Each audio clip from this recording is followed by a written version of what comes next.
Allow me to start my presentation or sharing by thanking the leadership of Authentic Word Ministries, Zion Temple Celebration, and particularly Apostle Dr. Paul Gitwaza for inviting me to be one of the speakers at this Silver Jubilee Celebration of Africa Haguruka. Ndashaka kubanza gushimira Authentic Word Ministries na Zion Temple Celebration Center iyobowe n'intumwa Dr. Paul Gitwaza kuntumira kubaganiriza muri iki giterane cyane cyane ubu twizihiza imyaka 25. I have spoken at many of the previous Africa Haguruka conferences, but I am always surprised by every invitation I get to speak at it. Si ubwa mbere ntumiwe kwigisha mu giterane cya Afrika Haguruka, ariko uko ntumiwe mba ntunguwe n'ubwo butumire kandi ndabwakira neza. Indeed, I know that Apostle Dr. Gitwaza has an extensive network of great speakers from around the world to pick from, as evidenced by the list of speakers he has aligned for this Silver Jubilee Africa Haguruka. And I always wonder why I am included in them, because as you will note, I'm not really a man of great eloquence. Ndabizi neza intumwa ibifite urutonde rurerure rw'abantu batwigisha bafite inararibonye kandi bavuga neza, kandi murabizi mukurikije ibiterane byahise ndetse n'abatumiwe uyu mwaka. Rero ndatungurwa buri gihe iyo nisanze muri urwo rutonde, kuko ngewe ntabwo nibara nkaho cizamanga cyane nkabo. I have concluded that he does it out of love and appreciation he has for me, and I thank him for that. Nageze rero ku mwanzuro yuko antumira kubera ko ankunda kandi ashima ibyo nkora, kandi kubw'ibyo nanjye ndamushimiye.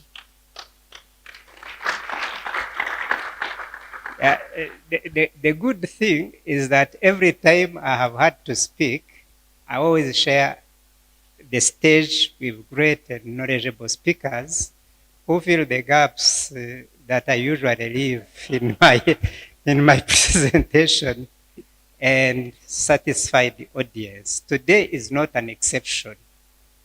I am sharing the stage with a highly respected Christian leader with global impact, Professor Vincent Gogo.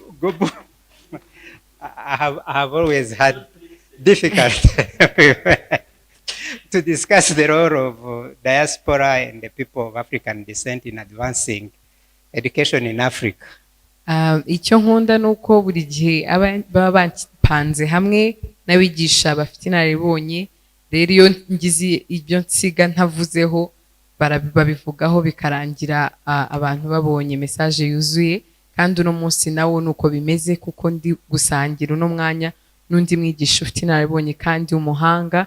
Nejejwe cyane no gusangira uyu mwanya nawe Professor Vincent.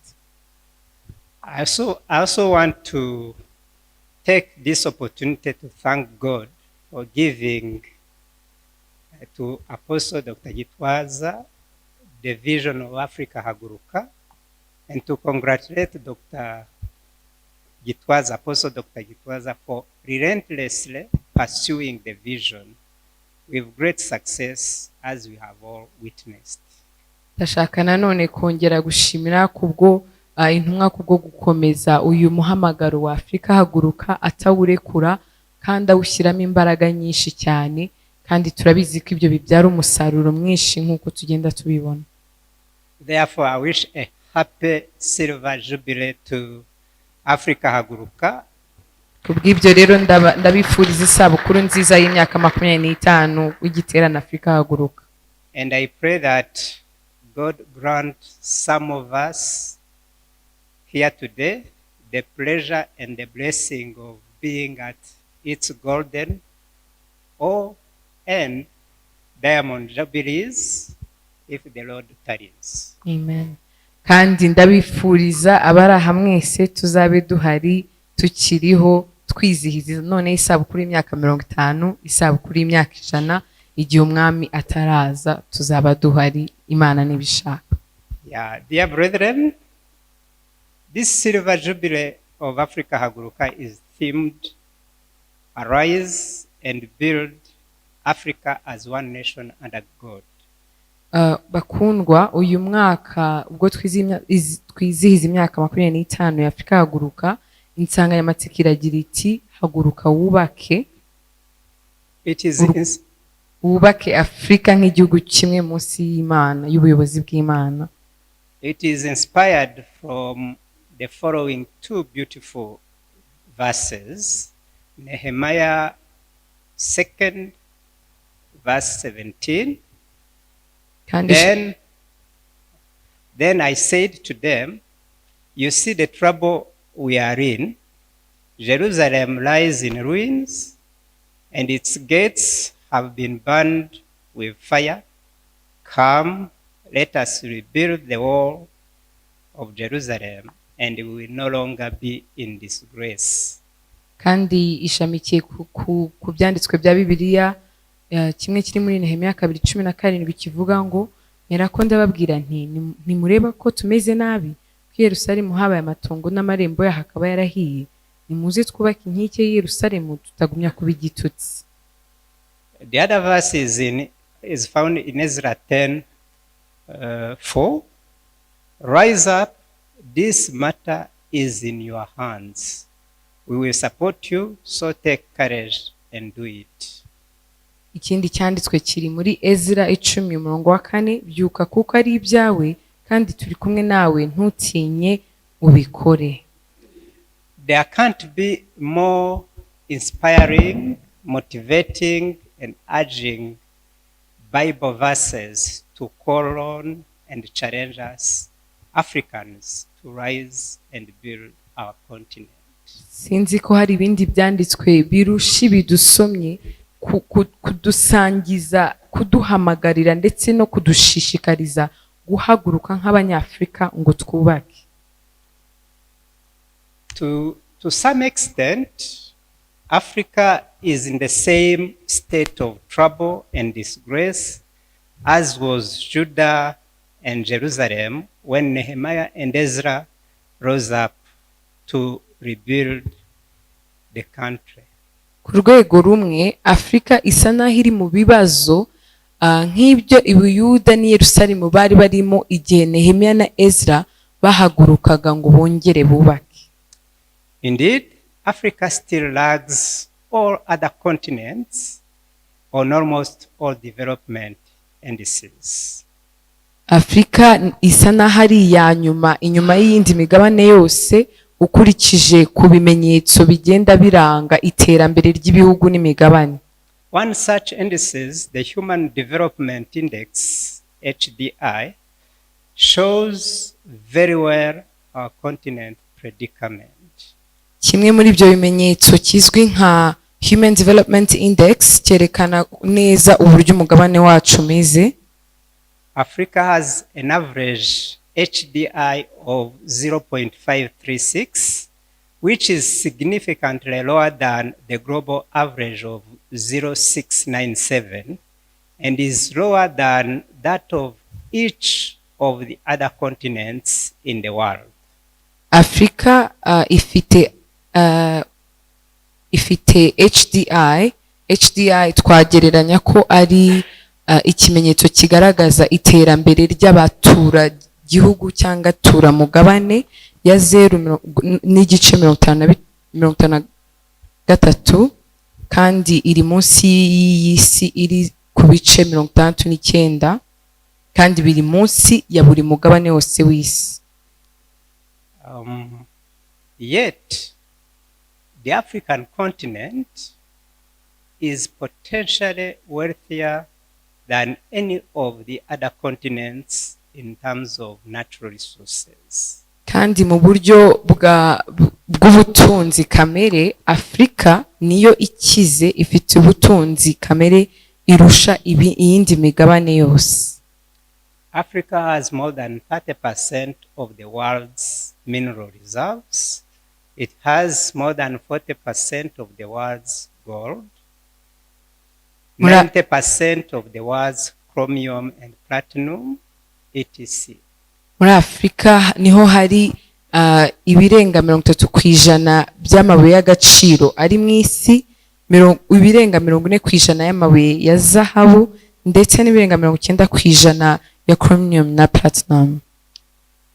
It is even more painful when you think that Africa has the world's largest arable land mass, with the second world's largest river by volume of water discharge, and the second world's longest river.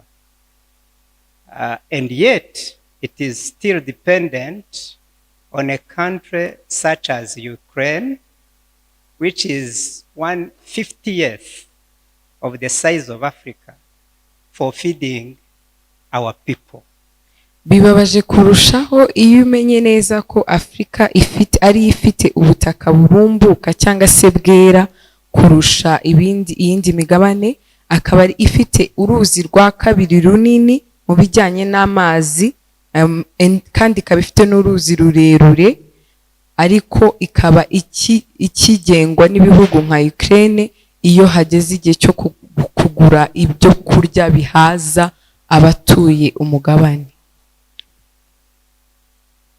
That is an indication of the trouble and the disgrace we are in. Ibyo byerekana akaga ndetse n'ikimwaro turimo nk'umugabane.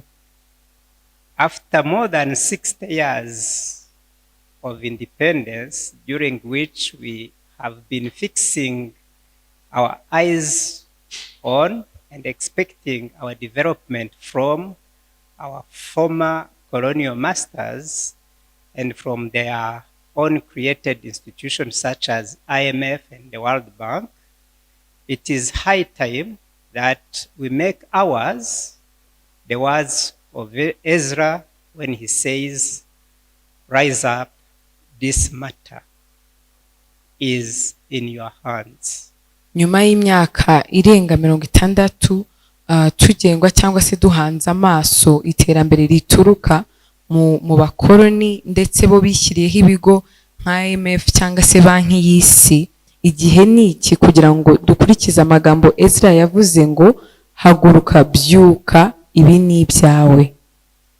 The development of our countries and our continent will occur only when we realize that it is first and foremost a matter that is in our own hands, and it is our own responsibility. Nobody else will ever develop our continent and our respective countries.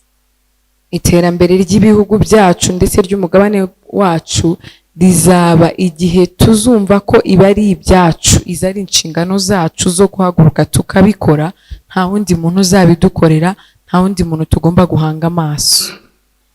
Yes, we are indeed in great trouble and disgrace, but there is still a lot of hope for our continent, provided we get our acts together. Yego turacyari mu kaga gakomeye ndetse n'ikimwaro, ariko haracyari ibyiringiro ku mugabane wacu niduhaguruka tukiyemeza. Getting our acts together is indeed the purpose of Africa Haguruka, especially this Silver Jubilee. Kandi guhaguruka tukiyemeza niyo nshingano cyangwa se niyo nsanganyamatsiko ya Afrika Haguruka, cyane cyane ubu twizihiza imyaka 25. We want to consider how to rise and build our continent in all its spheres of influence, so as to ensure that Africa earns its right place in the world and shades off its current trouble and disgrace. Turashaka gutekereza ndetse no kumva neza uburyo twahaguruka tukubaka umugabane wacu mu misozi yose kugira ngo tumenye ko turi ahakwiriye mu isi kandi ko dukuyeho icyatubuzaga cyose, akaga kose n'ikimwaro twagendanaga. For the whole of today, participants will be discussing the role of diaspora and people of African descent in rebuilding Africa's various spheres of influence. Uyu munsi wose ku misozi itandukanye, abigisha, abaganiriza, abakurikiye baraba baganira ku kamaro cyangwa se icyo uruhare rwa diaspora ndetse n'abanyafrika mu guteza imbere mu kuzana iterambere rya Afrika. Our own group today is focusing on how diaspora and the people of African descent can contribute to advancing education, especially quality education that imparts the right skills needed to solve Africa's and the world's problem. Twebwe ku musozi w'uburezi turaba tuganira uburyo uruhare rwa diaspora ndetse n'abakomoka ku banyafrika mu kuzana iterambere ry'uburezi, cyane cyane uburezi bufite ireme bwatuma abantu bakira uburyo cyangwa se isomo n'uburyo bwo guteza imbere Afrika bagakuraho ibibazo by'isi.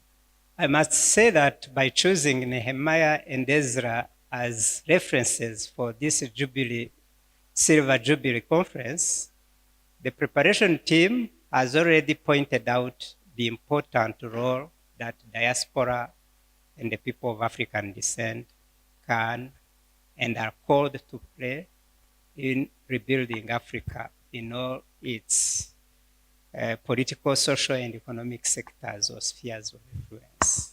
Mu guhitamo Nehemiya na Ezra nk'ibyanditswe dukurikiza, biragaragaza neza muri uko kwizihiza imyaka 25, biragaragaza neza ko batekereje kandi bagaragaza uruhare diaspora rufite ndetse n'abaturuka ku banyafrika mu kongera kubaka Afrika mu buryo bwose, uburyo bwa politike, uburyo bw'imibanire, uburyo bw'ubukungu ndetse no ku misozi yose.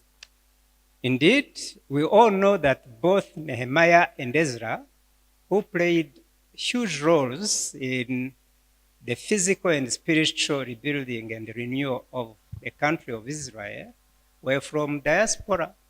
Kuko tuzi neza iyo dusoma Bibiliya ko Nehemiya na Ezra bagize uruhare rukomeye mu kongera gusana cyangwa se kubaka Israeli, bari abadiaspora. It is worth noting that the two had not even lived in their own country of origin. Ndetse twabona neza dusomye ko bombi ari Nehemiya na Ezra batari barigeze baba mu gihugu cyabo cya gakondo. They were descendants of Jews who had been deported to Babylon by King Nebuchadnezzar when he conquered Judah, set fire to God's temple, broke down all the walls of Jerusalem, and burned all the palaces and destroyed everything of value and left the place in desolation. Bakomokaga ku bantu bari barajyanyweho mu bunyagano i Babuloni n'umwami Nebukadinezari, aho ugihe yafataga i Buyuda agatwika inzu y'Imana, agasenya inkike z'i Yerusalemu, agatwika aho hose ibintu byose byari bihari, akabisenya, agatwara ibintu byose by'agaciro akabinyaga, maze agasiga aho hantu ari amatongo.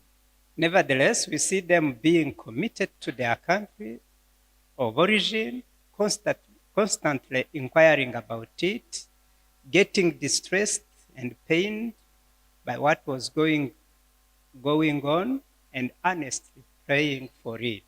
Ariko nubwo batari baravukiye mu gihugu cyabo, tubona ko bakomeza kugira inyota ndetse no gushaka kumenya amakuru y'aho bakomoka, babaza amakuru y'uko igihugu kimeze, bababazwa n'inkuru mbi zahaturukaga, kandi bakomeza batekereza banagisengera. And when they got opportunity to rise and rebuild their country, they did not hesitate to leave the comfort they had acquired in their exile, and to even use the influence they had to help them in the rebuilding of their home country. kandi babona amahirwe yo guhaguruka bakubaka bagasana igihugu cyabo, ntago bayapfushije ubusa, ntibayirengagije, ahubwo bayakiranye ingoga, bakoresha ndetse n'ijambo bari bafite icyo gihe aho bari bari kugira ngo bafatanye kubaka no gusana ibihugu byabo. That is the attitude that the African diaspora needs to have if it is to play any significant role in the rebuilding and renewal of Africa. Urwo ni rwo rihare rero, cyangwa se iyo niyo myifatire aba diaspora b'abanyafurika ndetse n'abakomoka ku banyafurika bagomba kugira ndetse no gukora iyo bigeze mu buryo bwo kongera kubaka no guhindura Afrika.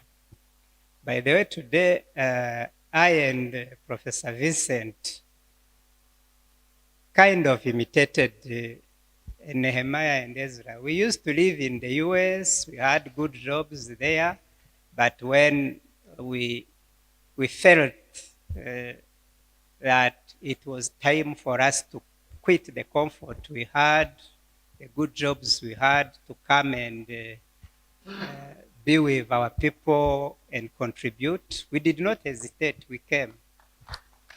Nagira ngo mbabwire ko njyewe hamwe na Professor Vincent turi butuganirize, natwe mu buryo bwacu tumeze nka Nehemiah na Ezra, kuko twabaga muri Amerika, dufite ubuzima bwiza, dufite akazi keza, ariko igihe kigeze umuhamagaro uje wo gutaha kuza kubaka igihugu n'umugabane, twaretse ibyo byiza twari dufite nuko kugubwa neza, turabisiga turaza kugira ngo twubakane umugabane.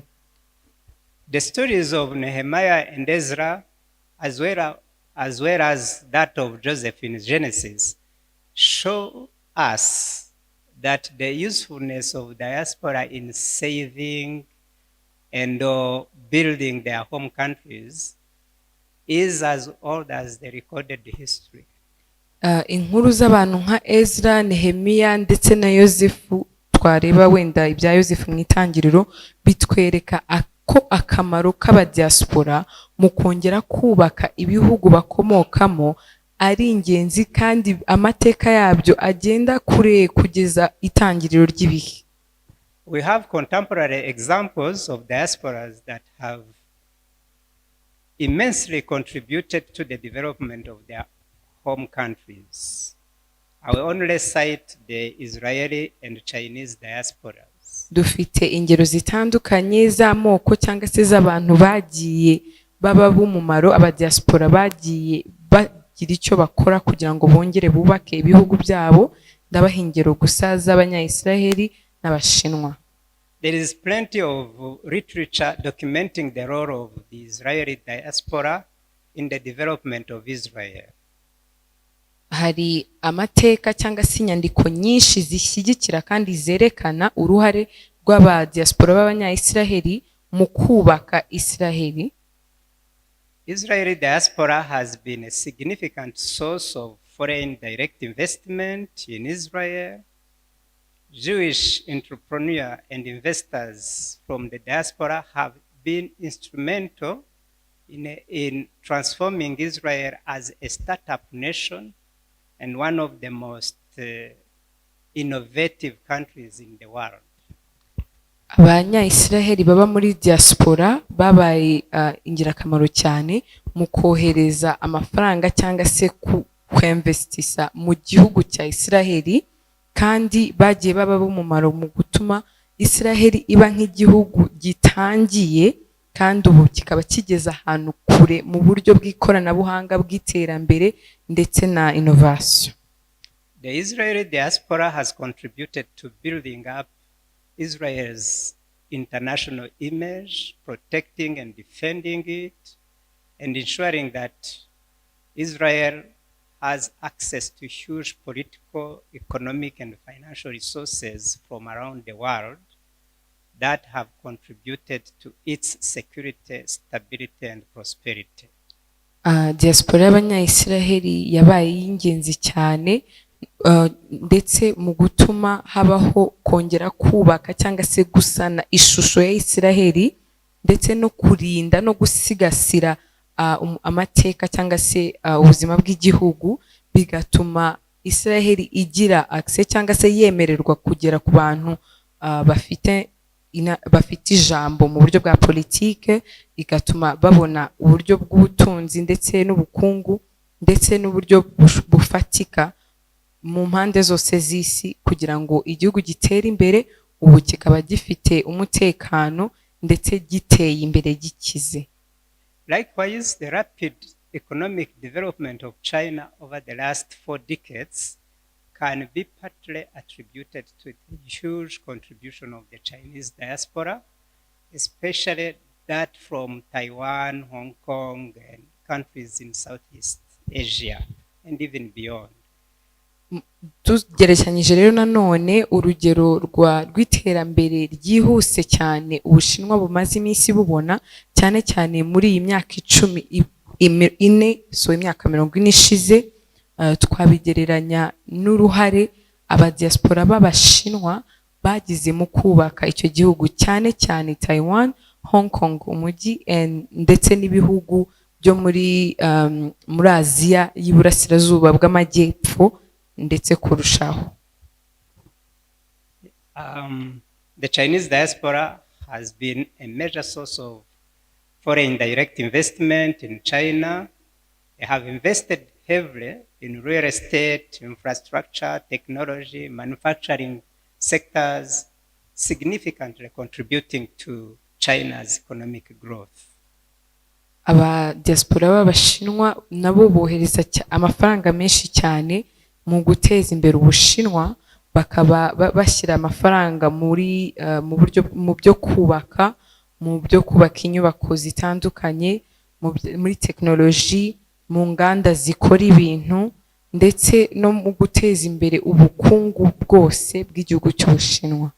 There are studies that show that the Chinese diaspora has also contributed greatly to the advancement of education and research in China, moving this country from the rock bottom in the areas of education and research, especially in STEM fields, at the end of the Cultural Revolution in 1976, to now being at the frontier of science and technology, whereby it has become the top country in papers published and the second to the US in citation. Hari nanone kandi inyigo zigaragaza ko Abashinwa b'Abadiaspora bagize uruhare rukomeye mu guteza imbere uburezi ndetse na recherche zikorwa mu burezi mu Bushinwa, bituma igihugu kiva hasi cyane mu mibare yo hasi, aho kitakoraga ubushakashatsi kandi kitari kinateye imbere mu burezi, kikava hasi uhereye mu gihe cy'1976 kugeza ubu ngubu aho giteye imbere kandi kiri imbere mu bijyanye na science na technology, kikaba kiri mu bihugu bya mbere mu mpapuro cyangwa se inyigo zikoreshwa n'abanyeshuri n'abashakashatsi gikurikira Amerika muri izo mpapuro. These two examples show us that it is possible. We are not asking the African diaspora to be creative and innovative, but to imitate. Maybe creativity is not a gift given to everybody, but imitation is a gift given to everybody. They can imitate the diaspora of Israel, the diaspora of China, and our governments on the African continent can also imitate the government of these two countries to see what they've done to create enabling environment for the diaspora to contribute to the development. Turebeye kuri izi ngero ebyiri zaba iz'Abashinwa cyangwa Abayisiraheli, bitwereka ko nubwo wenda tuvuga Abanyafurika tutarema ibishya, ariko twakigana abadiaspora b'Abashinwa, twakigana abadiaspora b'Abayisiraheli ibyo bakoze kugira ngo bateze imbere ibihugu byabo bakomokamo, ibyo wenda natwe nk'abanyafurika twabyigana ndetse na leta z'ibihugu bitandukanye bya Afurika zakigana icyo izi leta zakoze kugira ngo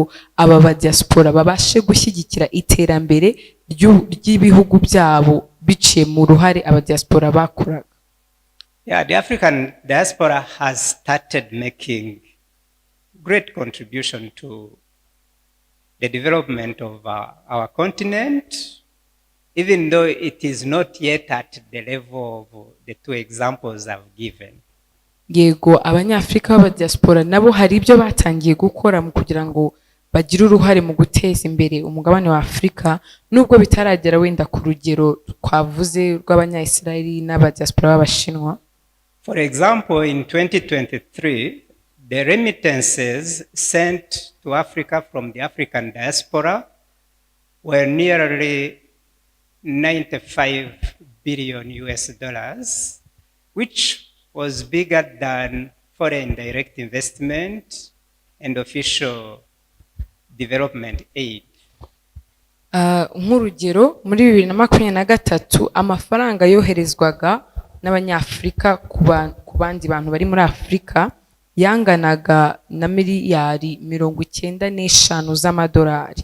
Umubare warutaga amafaranga Afurika ibona mu nkunga ziturutse hanze ndetse n'inkunga zindi zitandukanye. This is according to the World Bank. Iyi mibare twayisanga kuri ku makuru ya banki y'isi. These remittances play a vital role in supporting families, fostering economic growth, reducing poverty across Africa, and even stabilizing our economies.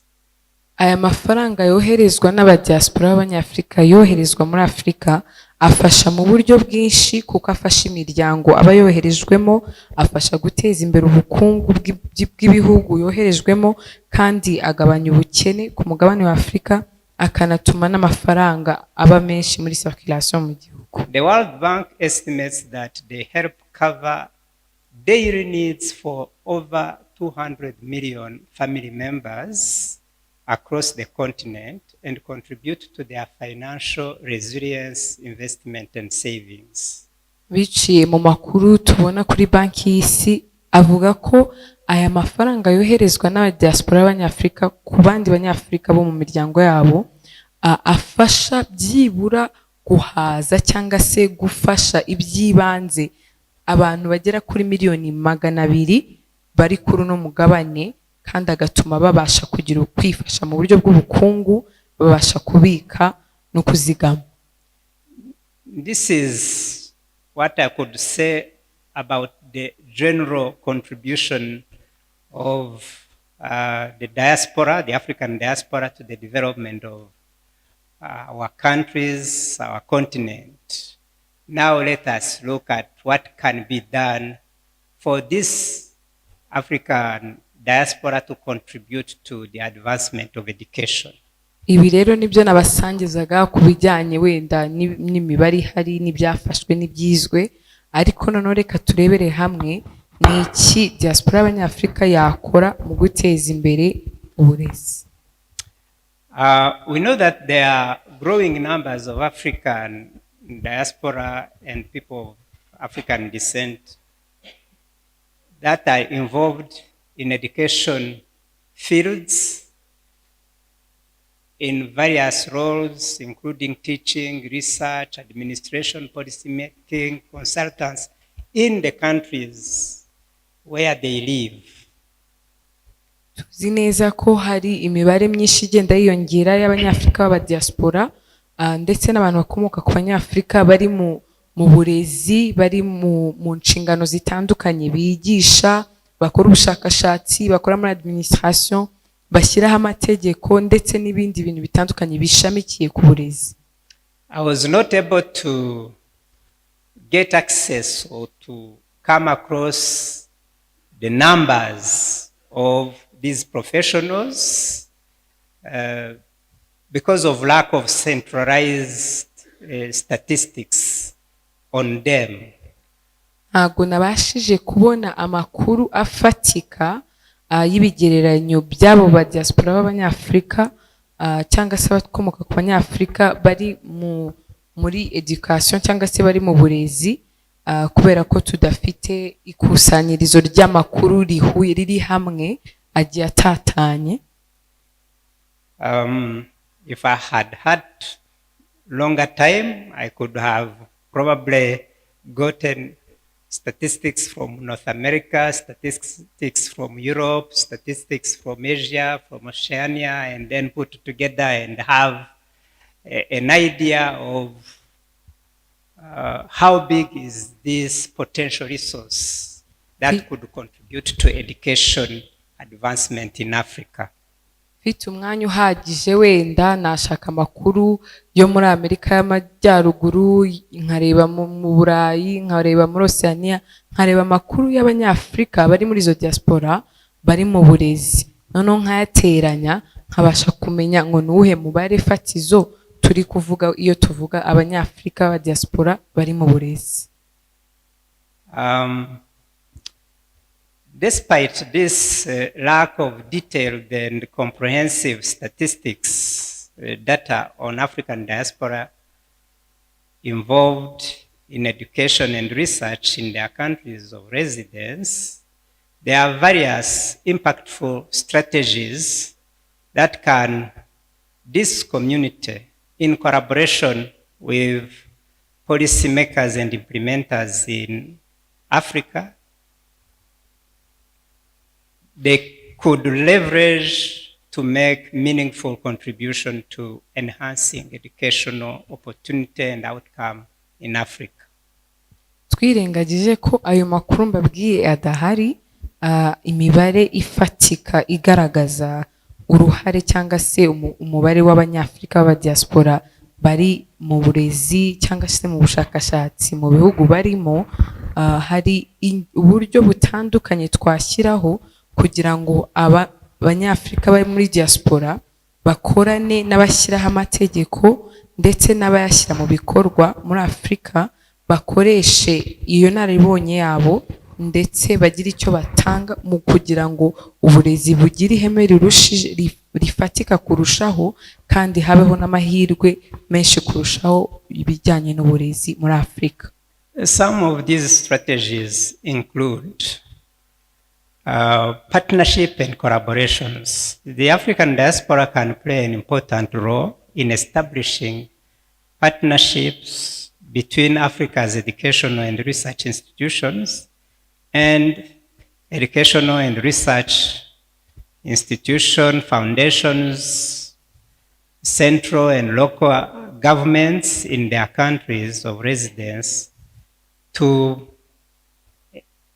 implement educational programs and share resources in Africa. Icyambere hashobora kuba ubufatanyabikorwa no gukorana. Abanyafrika ba diaspora bashobora kugira uruhare rufatika mu gushyiraho ubufatanyabikorwa hagati y'ibigo by'uburezi cyangwa se by'ubushakashatsi muri Afrika ndetse n'ibindi bigo bitandukanye, byaba ari mu buryo bwa leta cyangwa se uburyo bwishamikiyeho bwonyine mu bihugu barimo, kugira ngo bateze imbere amaprograme cyangwa se uburyo bwa education cyangwa se bw'uburezi, banasangira ubumenyi.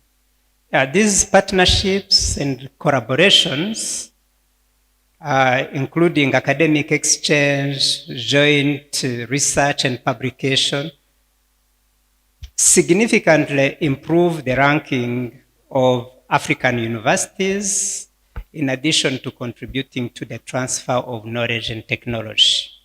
Ubwo bufatanyabikorwa ndetse no gukorana bishobora kuba mu buryo bwo gusurana mu buryo bw'uburezi, ibigo bimwe byo hanze bigasura ibyo muri Afrika byo gutyo na gutyo, cyangwa se gufatanya gukora ubushakashatsi no gusohora amakuru y'ubushakashatsi bakoze, bituma universite cyangwa se kaminuza zo muri Afrika zizamuka mu buryo bw'ireme kandi bigatuma habaho gusangira amakuru n'ubumenyi birushijeho. Second strategy is what I could call mentorship and guidance. Educational and research professionals in the diaspora, in the African diaspora, can provide mentorship to students, to educators, to researchers, sharing expertise and offering career guidance that can significantly impact individual and institutional educational journeys. uburyo bwa kabiri ni uburyo bwo gutoza ndetse no gufasha abantu bari mu burezi, ibigo cyangwa se abantu bari mu burezi n'ubushakashatsi muri diaspora bashobora gufasha cyangwa se gutoza abanyeshuri, abarezi, abashakashatsi bo muri Afurika, babasangiza bimwe mu byo bagezeho, babasangiza inama cyangwa se babayobora mu bushakashatsi nabo ubwabo bari gukora, kugira ngo bagire uruhare bagira mu guteza imbere umuntu uri mu burezi ubwe ndetse n'ibigo by'amashuri n'urugendo biba bifite. The third strategy is capacity building. African diaspora can support professional development for teachers, researchers, education administrators to improve the quality of education and institutional management, educational management in Africa. Uburyo bwa gatatu ni uburyo bwo gutoza cyangwa se gutanga amahugurwa. Abafite inararibonye b'Abanyafurika bari muri diaspora bashobora gufasha abandi baraha, yaba abarimu, abari mu bushakashatsi, mu burezi, kugira ngo batere imbere nabo mu buryo bw'akazi. Ibi babikora babaha amahugurwa yo kubongerera ubumenyi kugira ngo ireme ry'uburezi ritere imbere kurushaho, kandi bamenye neza uburyo bacunga imari cyangwa se bacunga ibijyanye n'uburezi n'aho bakorera. We all know that African educational institutions are still lacking in technology. That is also an area where the African diaspora can mobilize and donate technologies, books, educational materials, and support the development of e-learning platforms and infrastructure.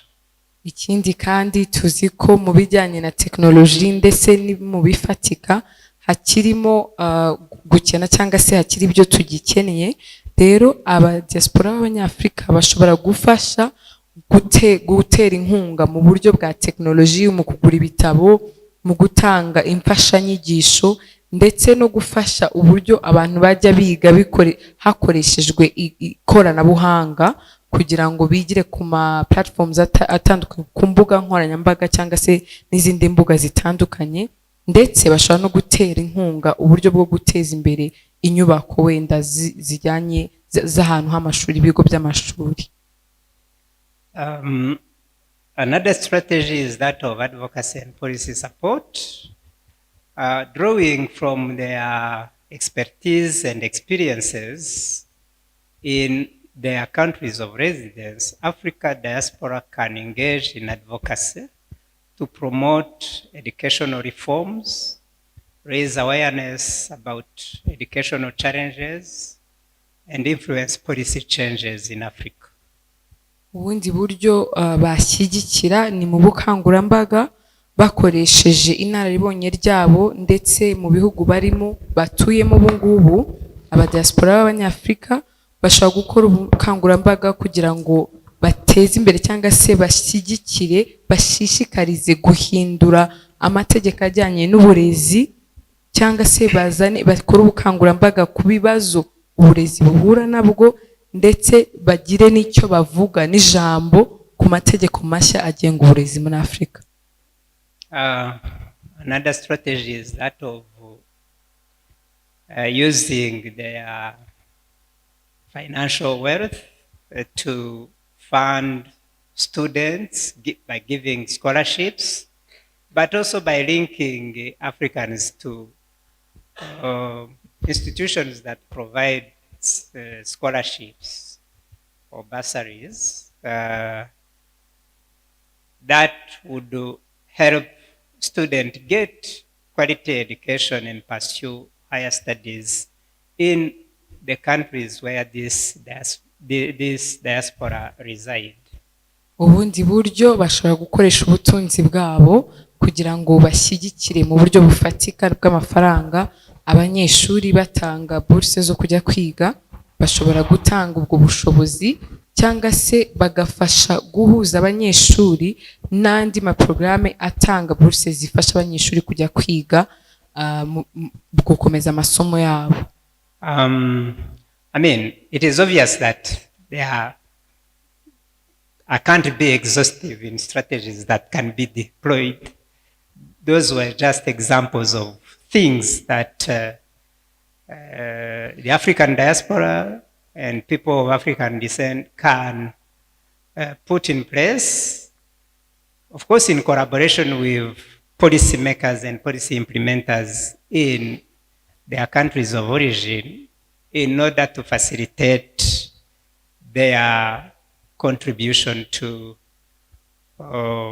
developing or enhancing our education system or advancing our education. Izi ni ingero zimwe na zimwe mbasangije, ariko birumvikana ko ntavuga ingero zose z'uburyo abanyafrika ba diaspora bashobora kugira uruhare mu guteza imbere uburezi muri Afrika. Bagomba gukora uburyo butandukanye, ariko bakorana cyane cyane n'abagenga amategeko n'abagena imikorere ya education mu bihugu bya Afrika, naho bo bari bagahuza hamwe kugira ngo bafatanye kandi bashyire hamwe ibitekerezo, ubushobozi n'ubundi buryo bwose bushoboka bwo guteza imbere ireme ry'uburezi muri Afrika.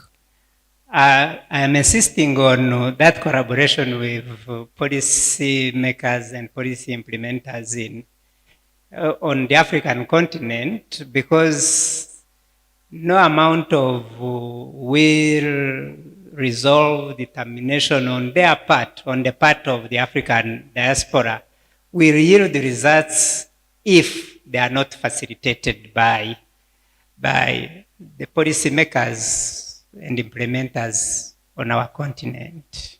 Ndigutinda cyane ko bagomba gukorana n'abagena amategeko ndetse n'abashyira mu bikorwa mu bijyanye n'uburezi, kubera ko uko ubushake bwose baba bafite bwabungana cyangwa se nuko baba bifuza guteza imbere uburezi muri Afrika ukose, badakoranye nabo bagena amategeko ndetse n'abashyira amategeko mu bikorwa ajyanye n'uburezi, biragoye ko byazana impinduka isakaye igera ku burezi bwose mu bihugu byabo ndetse no muri Afrika. I know of examples of professors in the diaspora who have desired to come and be part-timers or visiting professors in some of our universities, but were not given that opportunity because the heads of departments, the deans, felt threatened by their presence. So that's why I'm saying that it is important for us who are on the continent to create an enabling environment if we want the diaspora to contribute to the advancement of our education. Ni ingenzi cyane ku bwacu twe turi aha muri Afrika korohereza cyangwa se gushyiraho uburyo twafatanya n'abadiaspora b'abanyafrika mu guteza imbere uburezi. Impamvu ndi kubivuga nuko hari abarimu nzi baba bafite inararibonye baba hanze bifuza wenda kuza bakaba nk'abarimu muri za kaminuza aha, bakajya bigisha amasomo amwe n'amwe, ariko bakabura uburyo kubera ko abarimu bo muri ibyo bigo muri Afrika badashaka ko bo baza, bumva ko bashobora kuba bagira ubwoba kubera ko bumva ko ireme ry'ibyo bigisha ritari kuri standards zimwe. Rero ni ingenzi cyane ko tubanza natwe kwemera kwiga no kwigishwa no gukosorwa kugira ngo dushyiraho uburyo bwiza bwo gufatanya no guteza imbere ireme ry'uburezi turebeye hamwe muri rusange nk'umugabane.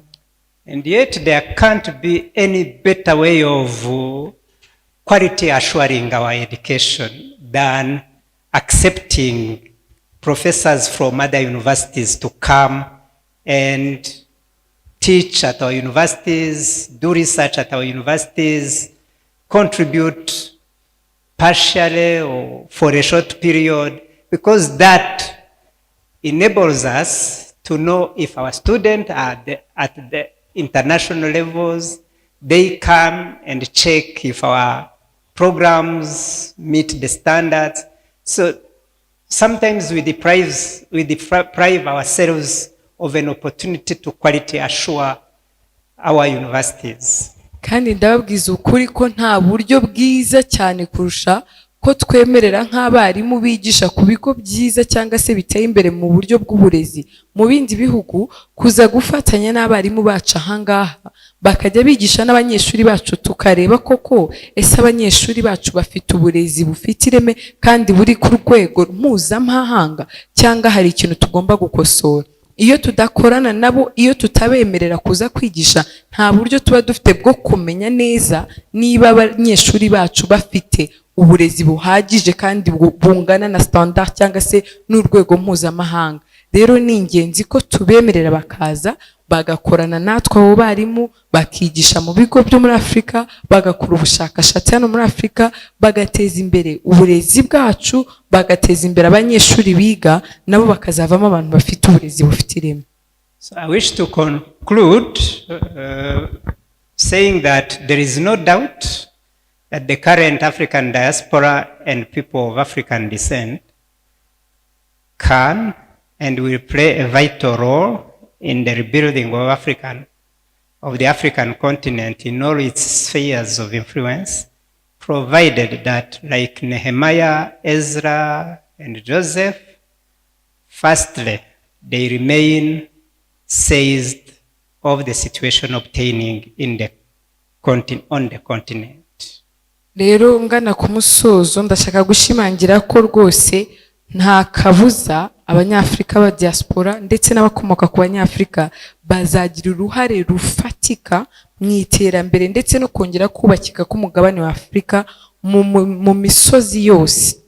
Kandi nk'uko twabibonye ku rugero rwa Nehemiya, Ezra na Yosefu, ni ingenzi icyambere ko baguma bazi uburyo cyangwa se aho bafite amakuru y'aho umugabane uri ukomeze magingaya. Secondly, they are deeply caring for their people living on the continent to the extent of suffering and all rejoicing with them. Icya kabiri, bagomba kuba bitaye rwose ku bantu batuye ku mugabane wa Afurika ku rwego ruhambaye ku buryo ibibabaza bari ku mugabane wa Afurika nabo bibababaza, ibinezeza bari ku mugabane wa Afurika nabo bibanezeza. Thirdly, they fully identify with their people on the continent, own up their failures and successes, and not be judgmental, but where needed, repent and intercede for them. Icya gatatu, bagomba kwisanisha rwose n'abantu bari ku mugabane wa Afurika n'abo bakomokaho, aho bakemera amakosa n'aho bateye imbere, aho kugira ngo bajye babareba babacira urubanza, ahubwo igihe bikenewe bakemera no kwihanira ku bwabo ndetse bakanabingingira. Fourthly, they are not prejudiced by the circumstances that led to their leaving the continent, but always view them as part of God's plan for them, their own families, their countries and continent, to prosper them and not harm them, and give them hope and a better future, like in Jeremiah 29:11. Icya kane, ntago basubizwa inyuma cyangwa se ntibarakajwe n'ibyatumye bava ku mugabane wabo bakajya muri ibyo bihugu bindi barimo, ahubwo bahora babitekereza nk'aho ari umugambi w'Imana ku buzima bwabo, ku buzima bw'umuryango wabo, ku buzima bw'ibihugu byabo ndetse no ku buzima bw'umugabane wabo, kuko Imana ibafitiye umugambi mwiza wo kubagirira neza, itabafitiye umugambi wo kubababaza, ibafitiye umugambi wo kubaha ibyiringiro by'ejo hazaza heza, nk'uko tubisanga muri Yeremiya 29:11. You know, Joseph was sold by his brothers, but he did not hold any grudge against them when opportunity showed up, he supported them, saved them from hunger. murabizi That is the attitude that our diaspora should have if it wants to impact positively on the development of Africa.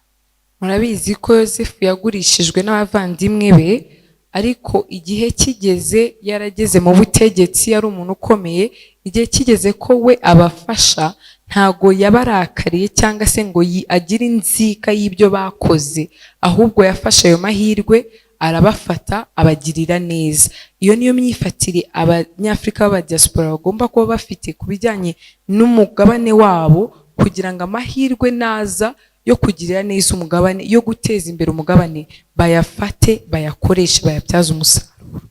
Fifthly and lastly, they should be ready to use all their skills, knowledge, experience, and influence they have acquired in their countries of exile or residence for the benefit of their home countries and continent, and where needed, they should not hesitate to quit their zones of comfort, go and suffer with their own people as they rebuild their countries and continent, following the example of Moses and Nehemiah and Ezra. Icya gatanu bagomba kuba biteguye gukoresha impano zabo ubumenyi bwabo imbaraga zabo ndetse n'inararibonye ryabo kugira ngo ndetse n'ijambo baba barahawe muri ibyo bihugu basigaye batuyemo kugira ngo bagirire neza ibihugu byabo umugabane wa Afurika ndetse n'aho bikenewe ntibatinye kureka kuva muri ibyo byiza barimo bakaza bakababarana n'ubwoko bwabo kugira ngo bongere bubake ibihugu byabo n'umugabane wabo dukurikije urugero rwa Mose, Nehemiya na Ezra. It is only when they have such a heart that God will cause them to flock in back to their countries and see Isaiah 49:12 being realized. I thank you for your kind attention and may God bless you. I want to join His Excellency, the former ambassador. I know he doesn't like that. He's such a humble man. But that's who you are, sir. Ndashaka kubanza kubahisha To stand ambassadeur on existing protocols. Nkurikiza formalite zo kwakira cyangwa se gushimira. Yeah. But to really congratulate Apostle Paul Gitwaza, Authentic Ministry and Zion Temple for the strides you have made. It's unbelievable. Kwizihiza ndetse no gushimira Authentic Word Ministries na Zion Temple Celebration Center iyi myaka 25 mumaze mukura umurimo udasanzwe. Congratulations on your 25th anniversary. Congratulations. I first met, actually, Honorable Professor Murigende was the first Rwandese I met. Honorable Ambassador Murigande niwe munyarwanda wa mbere nahuye nawe ngewe. There's another young man I met in Atlanta, Georgia, but I met him at a prayer breakfast in Uganda in 2027 and in 2007. Twahuye muri prayer breakfast muri Uganda mu 2007. I was the keynote speaker at that prayer breakfast. Ninjye wari umutumirwa w'icyubahiro wari kusangiza ijambo aho ngaho. And he invited me to Rwanda. You remember that? Antumira mu Rwanda icyo gihe. Actually, there were two persons I met. I met you and I met the former vice president from DRC, Rubera. His Excellency Mr. Rubera. Nahuye nawe mpura n'undi wari vice president muri RDC witwa Rubera. And Ruberwa. Yes, Azarias. Azarias. Yes. And they both invited me to their country. bombi rero bantumiye mu bihugu byabo ngo So, nzaze. so when I came to Rwanda, he was really my first, if you will, host. rero nza mu rwanda niwe wanyakiriye bwa mbere, And then, of course, Apostle and the rest. So I just want to appreciate you. rero nagira ngo mushimire, nyuma yaho nawe na aposo The, birakomeza, ariko we ku bw'umwihariko the nagira ngo great mushimire. accomplishments. I mean, just as they were going through your, I said, and yet he's so humble. He is my model. Let me be honest with you.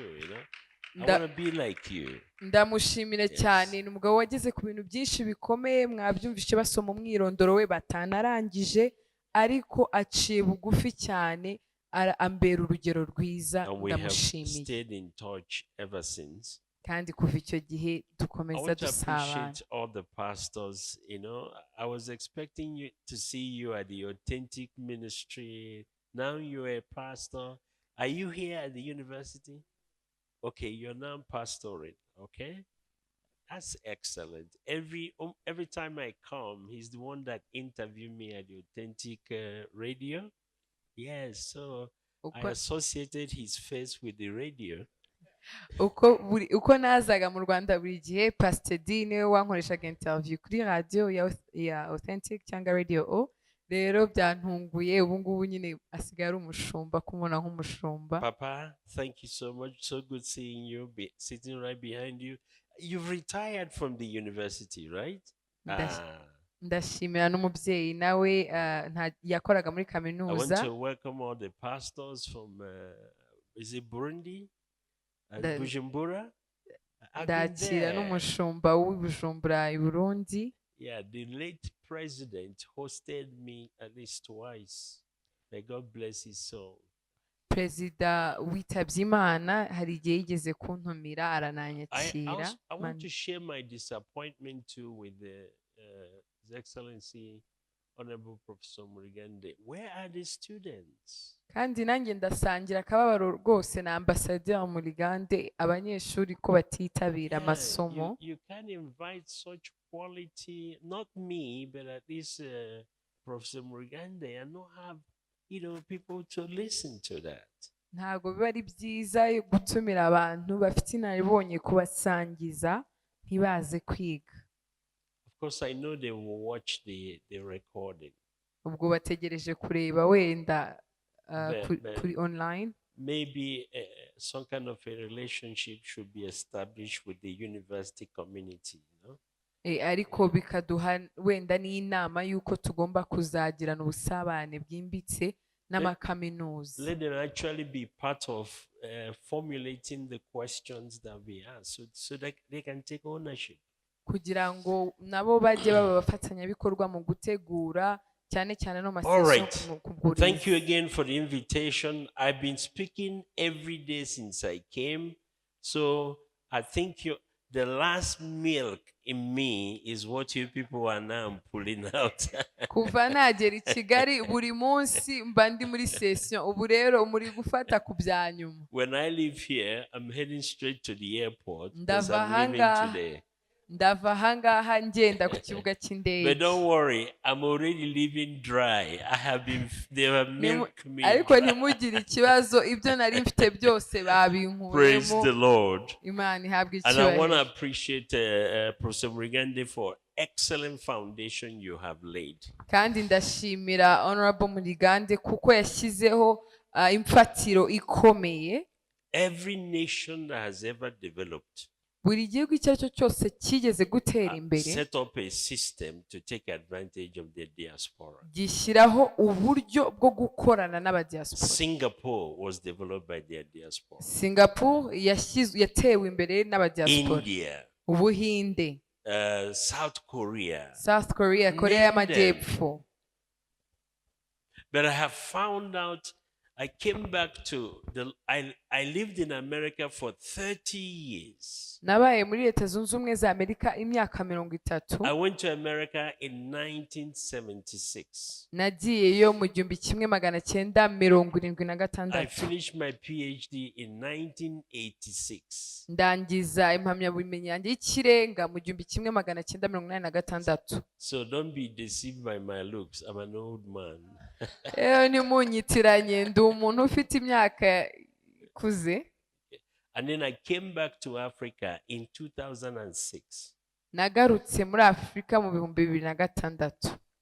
But I can tell you, if God had not called me back, ariko ndababwiza ukuri Imana itampamagara ngo I would have gone back to US nari kuguma muri Amerika and go and enjoy ice cream, nkajya kurya ice cream, Kentucky Fried Chicken. nkarya KFC.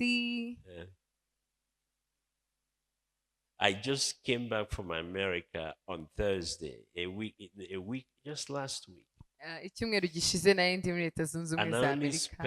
I only spent 9 days. namazeyo iminsi 9, And yet I have a house in Atlanta. kandi mfite inzu muri Atlanta. I could have entered that house, locked the door, and throw away the key. nari kwinjira muri iyo nzu nkafunga urufunguzo And they would say, where nkarijugunya. are you going?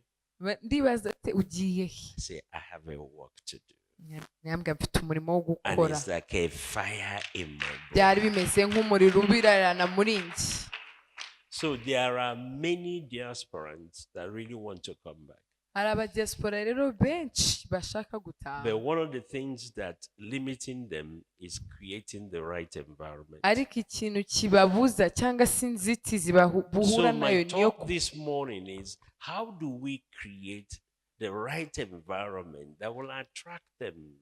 ni ukuba ahantu cyangwa se ni ukubura ahantu habemerera kuza. rero ni gute twashyiraho uburyo bubashishikariza gutaha? Not only have some of them attained extremely high level of success, atari ukugira bamwe muri bo bagera ku bintu bihambaye, their children have also followed suit. n'abana babyaye bakurikiye But inzira when you z'ababyeyi. mention Africa, ariko iyo uvuze afurika they don't want to come nta nubwo bashaka kubyumva, because the environment is not right. kuko atari ahantu heza kuri bo. Is my slide ready? Okay. Can you please pull my slide? I'm monitoring myself here. I pray God will give me the discipline to stay within. Because when you're speaking something that you're passionate about, you lose track of time. nasabye Imana cyo kubahiriza igihe, kuko iyo uri kuvuga ikintu kikuri ku mutima ntumenya n'ukuntu amasaha agiye. I want to talk about, is this connected? Can you help me? Okay, it should be turned on. There's a need. There's an emerging global trend that Africa cannot. hari icyerekezo turiho turaganamo Afurika itagomba kwirengagiza. Don't worry. Okay, thank you. There's an emerging trend that is forcing, especially the tertiary institution, it's forcing us to reform. icyo cyerekezo kiradusaba cyane cyane twe mu burezi guhindura imikorere yacu. If we're going to address current emerging trends in the world, let me say this. Leadership is about learning from the past, preparing for the future, and managing the present in the light of the past and the future. ubuyobozi cyangwa se leadership ni ukwigira ku byahise, ukitegura ejo hazaza, kandi ukabikora muri iki gihe ugendeye ku byo wamenye mu byahise n'ibyo ushaka kugeraho ejo hazaza. We cannot be stagnant. ntago dushobora kwemera kugwingira. You cannot be stagnant. ntiwadindira, ntibikunda. There are 3 kinds of leaders.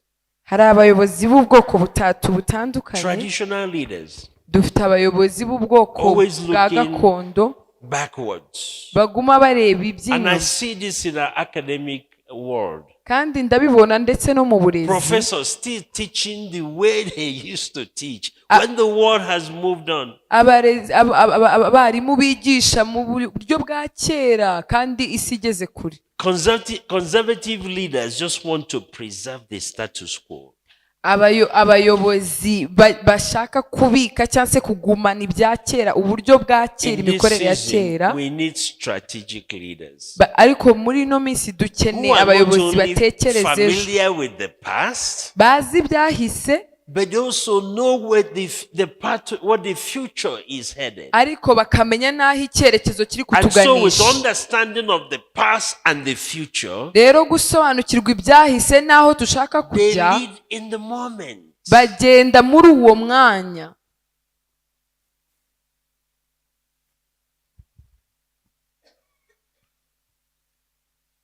If somebody said, Jimmy Carter, yeah, you must adapt to changing times while holding on to unchanging values.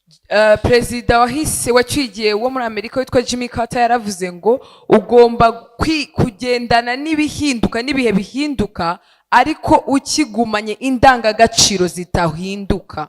Values do not change. Indangagaciro But how ntizihinduka, you express values change with time. ariko uko uzibamo birahinduka bitewe n'igihe. Values do not change. Indangagaciro But ntizihinduka, how they must be communicated. ariko uko zisangizwa. Is it possible that the students are not here because this was not posted on the Facebook? wese byashoboka ko wenda abanyeshuri bataje uno Is munsi it kuko possible they are not batabise here because they didn't see it on Instagram? kuri social media, kuri Instagram, kuri Facebook? Is it possible that when they wake up in the morning, what are the other ways that they TikTok? Yeah. If it doesn't show up there, it doesn't exist. Niba nta flyer yaje kuri Snapchat, kuri TikTok, And yet ntabyo if you put it byabaye, there for me, I won't see it. kandi njyewe ubinkiriyeho sinabibona. Changing times. Ibihe bihinduka. Now, the big question we need to ask is, what kind of future is Africa sailing into? Ikibazo nyamukuru rero tugomba kwibaza, n'ejo hazaza hameze gute Afurika iriho And by the iraganamo. way, this question I'm asking, I'm also addressing it to the church. Kandi iki kibazo ndi kubaza ni itorero, How we teach, ndayibaza. how we communicate. Ni gute twigisha, ni gute dusangiza amakuru. US put up a report a long time ago. It's called the US Global Trend 2025. Hari raporo Amerika muri Leta Zunze Ubumwe za Amerika basohoye yitwa, It's a report that came out in 2008, so it's quite old.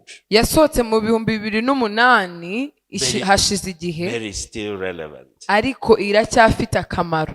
That report, the study started in 2005.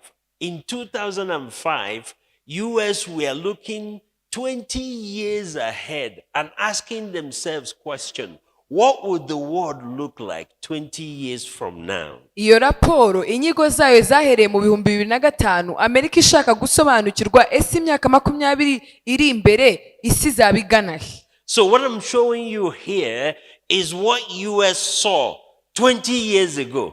Ibyo rero mbasangiza aha ni ibintu Leta Zunze Ubumwe za Amerika zabonye imyaka 20 ishize. And 20 years ago, they had already formulated policies to address those things before they showed up. Kandi imyaka 20 ihise bari barashyize amategeko n'uburyo bwo kugenga ibyo babonye cyangwa se babibwiraga ko isi zabijyamo. A future you do not see, you cannot be a part of. Akazoza utabona ntabwo ukabamo. And a future that somebody else designed and you're not part of it, there's a good chance you'll be a slave in that future. Kandi ejo hazaza hashyizweho n'undi muntu, amahirwe menshi nuko wowe nuyageramo uzaba uri imbata cyangwa se umucakara w'uwo muntu. In other words, they will not give you a prominent role to play in that future. Muri make ntago bazaguha umwanya ukomeye wo kugira icyo ukora muri ako kazoza. You saw the statistics that Professor Murigande reeled out here. Mwabonye imibare Professor Murigande yadusomeye aha. We have all the resources. Dufite ibintu But byose why are dukeneye. we still bringing up the rare? ariko se kuki tukifata ibyo dukuriye mu Because bindi we are bihugu still playing in a future that somebody designed. kuko twe turi muri ejo hazaza undi muntu yashyizeho. What am I trying to say? Ndi kubabwira iki? Moving forward, we must begin to design our own future. Kuva ubu ngubu tugomba gutangira gushyiriraho ejo hazaza And in hacu, that design, we must place ourselves to play prominent roles. kandi mu gushyiraho uko ejo hazaza hazaba hameze tuziha Leading imyanya roles. ikomeye, imyanya And y'ingenzi, then train our students to live in that future. noneho twigishe abandi uburyo twagera kuri ejo hazaza aho twashyizeho. I'm glad to meet you. You were introduced as what? Principal Principal of the of school, International Authentic Academy. Authentic School. Yes. Is that where these students come from? Yes. Listen to me. You have to train them to play a role in the future that you and I design. Not the future others have designed. Mugomba kwigisha abana uburyo bo bazaba b'ingenzi muri ejo hazaza twashyizeho nge nawe. Most of the professionals we develop today abanyeshuri barangiza kaminuza bakajya gukora are trained with the curriculum that the West designed. baba bigishwa hakoresheje imfashanyigisho zashyizweho n'ibihugu by'i Burayi, They already know the role they want them to play. kandi izo mfashanyigisho ziba zizi uruhare zishaka ko abo banyeshuri bazakora. And that's why, in spite of the plethora of supposedly educated people in Africa, we are not going anywhere. Niyo mpamvu uruhererekane rw'abantu benshi bitwa ko bize b'Abanyafurika nta hantu mubazi, Because they are trained to produce raw materials, kuko bigishwa gushyiraho cyangwa se gukora ibintu bizifashishwa mu gukora and ibindi bintu, import finished products. noneho bo bakagura cyangwa se bakazana bakuye mu bindi bihugu ibirangiye. That curriculum had a black hole Iyo mfashanyigisho or a ikoreshwa black box. hari ikibura, Some things they were never exposed to. hari ibintu itabereka. This time we need to remove the black box Tugomba rero kubikuraho ibyo bahisha bakabibona, and begin to ask the question, how are the drugs manufactured? tukibaza ese imiti ikorwa iti, How are the syringes manufactured? ese inshinge zikorwa gute, So when we develop a pharmacologist, kugira ngo nidutoze umuntu uzaba they ukora iyo actually miti leave our schools knowing how to manufacture drugs, azave mu ishuri azi rwose uko bakora imiti, not how to recommend drugs from Britain. aho kugira ngo aveyo azi uko bandikira umuntu umuti wo kunywa. Am I communicating? Ese hari icyo ndi kubabwira? So in this report, I'm going to go through very fast. There are 7 things they identified. They already saw this 20 years ago. Muri ino raporo rero hari ibintu 7 babonye imyaka 20 ishize. They said there'll be a shift in global power. Babonye ko hazaba impinduka mu butegetsi 20 years ago. Ibyo babibonye hashize imyaka 20 Is it happening today? Ese biri kuba ubu? Yes. Is US surprised? Ese Amerika iratunguwe? Who is surprised? Ninde utunguwe? You and I. Wowe nanjye. They saw there be a shift in national wealth. Babonye ko hazaba hakwimurwa k'ubutunzi They bw'ibihugu. knew they would be overtaken by China. Bari babizi ko Ubushinwa buzatera imbere bukabashyikira bukabarenga. Why is that important? Kubera iki ari ingenzi It kubimenya? determines which language do we teach our students. Bigenga ururimi twigisha abana bacu. 20 years ago, English was the way to go. Imyaka 20 ishize Icyongereza cyari But rwo if rurimi there's rwo another kwigisha. superpower, imagine. Ariko ibaze ni haza ubundi butegetsi burenze. Chinese may be the language of the future. Ugishinwa tugomba ubwo byasaba ko ari cyo abandi bantu It bose may biga. not be parler le français. Ntago bishobora kuba bikiri Speaking French Igifaransa. may soon become irrelevant. Kuvuga Igifaransa bishobora kuba nta kintu bikikumariye. It's better you train your children in Chinese. Ubu noneho byagufasha byakugirira umumaro kwigisha abana bawe mu Gishinwa. I'm not sure I'm connecting. nizere ko muri kubyumva. So education must shift completely. Uburezi rero nabwo bugomba kugira They saw there be impinduka. a population explosion. Bavuze ko hazabaho kwiyongera Today we are kw'abaturage. told that Africa, 75% of Africa population is now between the age of what? 25 and under. Ubu muri no minsi baratubwira ko byibura 75% by'abanyafrika bari munsi y'imyaka 25. At that time, there was nothing like Al-Qaeda. No. They told us there'll be conflict escalation. Icyo gihe baratubwiye ko hazabaho intambara z'urudaca. Today we are in the middle of conflict. Ubu noneho tuzirimo. If you know that the rain is coming, what do? Iyo uzi ko imvura igiye kugwa ukora iki? But what happens when a sudden storm hits you that you're not prepared for? Ariko se noneho iyo iguye utari ubizi bikugendekera biti? Climate change. They knew that it would create a famine. They knew that the multilateral institutions will become increasingly irrelevant. Bari batubwiye ibya climate change cyangwa ihinduka ry'ibihe kandi ko bizaba bifatanye n'amapfa. Bamenya nanone ko ibigo binini cyangwa se biri ku isi yose nka UN bizaba bifite agaciro gake kurushaho uko iminsi igenda. But they made a profound prediction. Ariko babonye ikintu gitangaje. NGOs, babonye ko especially religious-based NGOs, will influence global politics more than the multilateral. Babonye ko NGOs cyangwa ONG zigenga cyane cyane zishamikiye ku bintu by'amadini zizaba zifite ijambo ku ruhare rwa politiki. But incidentally, in Matthew chapter 24, the Lord actually predicted another global trend. Ariko igitangaje nuko muri Matayo 24 Uwiteka hari ikindi kintu yavuze, ikindi cyerekezo gitandukanye yavuze. We were told that nations will fight against nations. Twabwiwe ko ibihugu bizarwana. What is that? Ibyo ni iki? Conflict.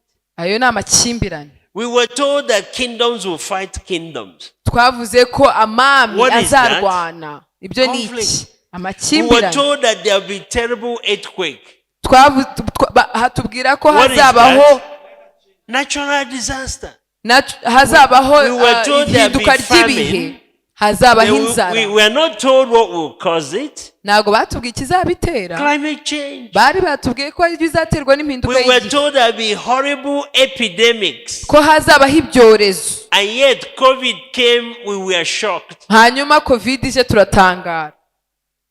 The church knew that COVID would come even before it came. Itorero ryari rizi ko COVID izaza And mbere yet the y'inazi. church never formulated any policy to help government. Kandi itorero ntiryagira icyo bikoraho ngo ritegure isi kuyakira. They didn't see the connection between that chapter and policy.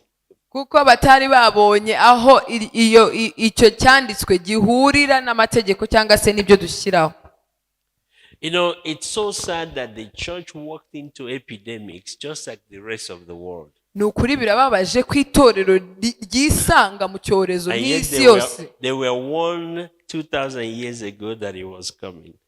Imyaka nk'ibihumbi na bibiri ishize bari barabwiye ko icyorezo kizaza. We were told that the persecution is coming.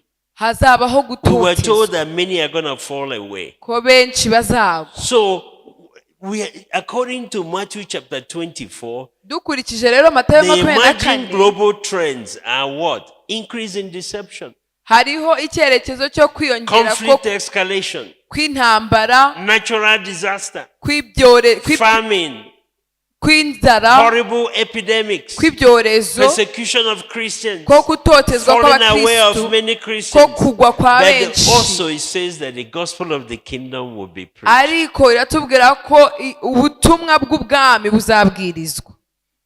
That's a global trend. Kandi aho In fact, I compared tugiyemo. both of them, Matthew 24 prediction and the US global trend tradition. Do you see? Ese urabona hano tugereranyije Matayo 24 n'ibyo iyo raporo yavugaga bizaba nta huriro. He took a professor of chemistry who stepped away from religion to look at the byasabye ko umwarimu wa shimi cyangwa se w'ubutabire asubira inyuma akava mu idini akareba ibintu uko biri. We have to train our church leaders to learn how to interpret these things, not just from religious perspective, tugomba but kwigisha from education perspective, because this says if this is the challenge that's coming, it means we have to train the people that can handle it. tugomba It should inform education policy. tugomba kwigisha abayobozi gusohoka kutarebera mu idini ahubwo bakabasha kumva no gusobanukirwa ibihe bigiye kuza kugira ngo tubone uko twigisha abandi uko bazahangana n'ibyo bihe. The only thing the church will do is to organize intercessory prayers. Ikitorero risigaye rikora ubu ni ugutegura amasengesho yo kwinginga Those that gusa. will take authority to make sure this doesn't happen. Se ni bande bazafata ubutware bwo But the gutuma Lord ibitabo. says it's going to happen. Ariko ibibiri itwereka ko bizaba. What am I trying to say? It's time for the church to come up. Ni igihe rero cy'itorero kuzamuka mu Because mitekerereze. if we had people that understood this, they would have called government and said, let's have a meeting. There's a rain coming. Kuko iyo tuba dufite abantu basobanukiwe ibi bintu bari guhamagara leta bakavuga ati nimuze twicare hari imvura igiye kuba. What education policy can we develop in order to avoid this? Twashyiraho iriya tegeko rijyanye n'uburezi What ryafasha economic policy? It has economic policy mu buryo implications. bw'ubukungu It twabigenza has gute, education mu buryo implications. bw'uburezi twabikoraho It iki, has health implications. mu buryo bw'ubuzima twabikoraho iki. And I'm here to tell you, kandi ndaha kubabwira this rain is here. iyi mvura tuvuga What iraha. changes are we making Ese turi kuzana izihe so that we are mpinduka not drowned by it? kugira ngo tutarohama.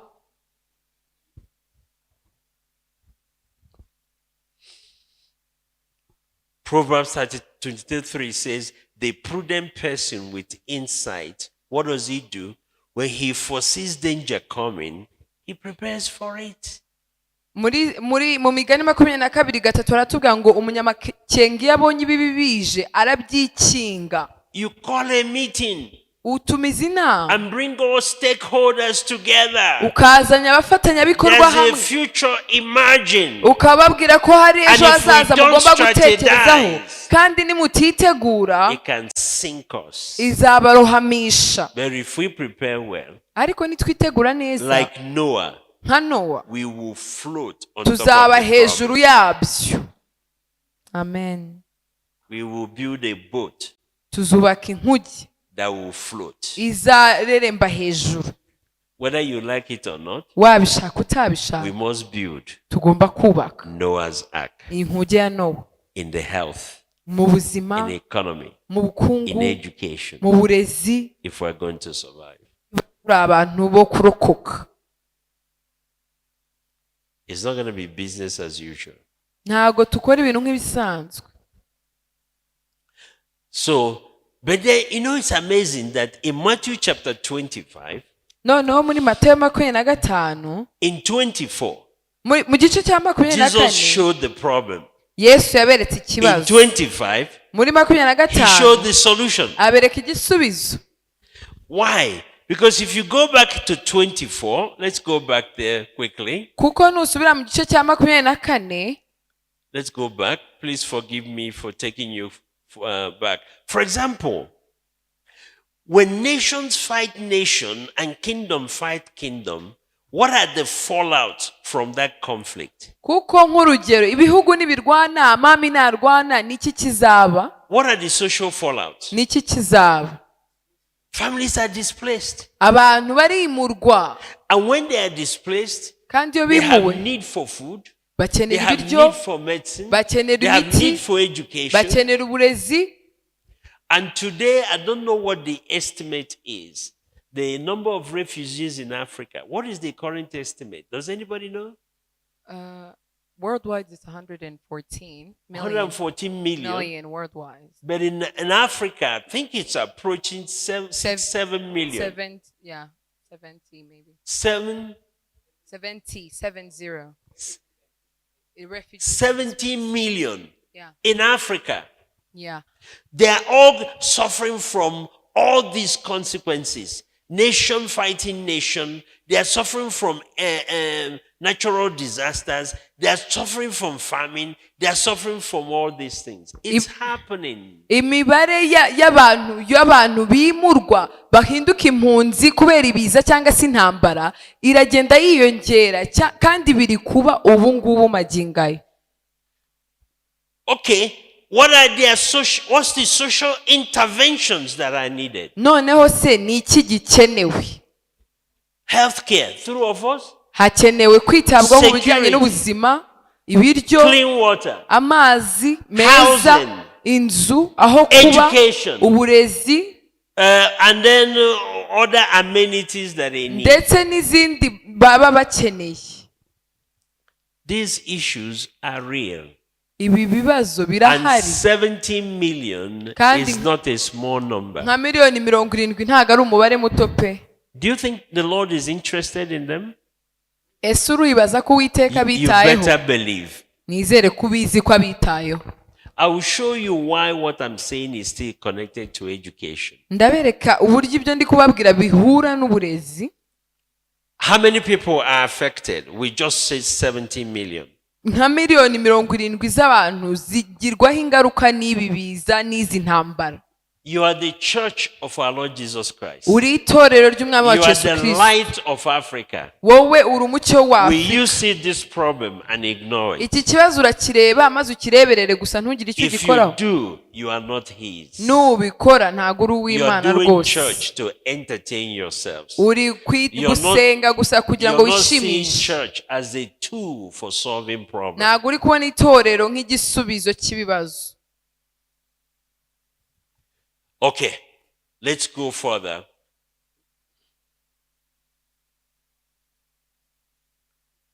So, what did the Lord say? He says, when I come, noneho Uwiteka ni icyo ari kuvuga. This is how I will judge you. Aravuga ninza nuko nzabaciraho iteka. When I was hungry, ngo igihe nari nshonje, you gave me food. Wampaye ibiryo. When I was thirsty, igihe nari nyotewe, you gave me drink. Wampaye icyo kunywa. When I was a stranger, igihe nari umushyitsi, you took me in. Warancumbikiye. When I was naked, you clothed me. igihe nari nambaye ubusa waranyambitse. When I was sick, you visited me. igihe nari ndwaye waransuye. When I was in prison, you took care of me. igihe nari mu nzu y'imbohe warandebye. And they will say, why, Lord, when did I see you? Maze bakabaza umwami, eti se mwami ni ryari nakubonye? Say, when you saw those 70 million who are displaced by all these end time events, and you gave them food, you gave it to me.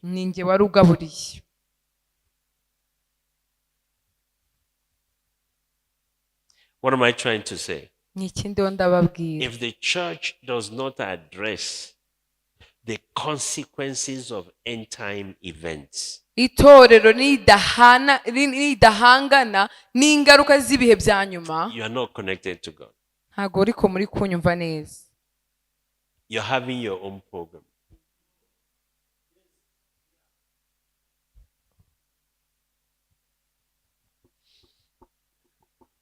What caused all these people that he's saying that are hungry and thirsty? They came from those wars, the famine, the epidemics, the earthquakes, all the illegal persecutions. Aba bashonje banyotewe bambaye ubusa babashyitsi byatewe n'iki? Byatewe n'ibi bibazo by'intambara, inzara, ibyorezo, ibiza ndetse no kutotezwa. 2 days ago in India, in a particular place in India, iminsi ibiri ishize hari agace ko mu Buhinde 20 churches were destroyed and Christians murdered, sent, chased away. Basenye insengero 20 abantu bahasengeraga babagira nabi ndetse bamwe barahunga. And yesterday none ejo the plan was to destroy 200 churches. Gahunda none yari kongera umubare bagasenya insengero 200. You're sitting here in Kigali, wowe uraha wicaye Kigali worshiping God. uramya Imana. have no idea what your brothers and sisters are going through. ntabwo uzi icyo bene so mu mwuka bari gucamo. For you to sit here wowe uricaye unconcerned, ntabwo bikureba rwose. you know, there's a proverb in my language. I'm from Nigeria originally, though I now consider myself an African.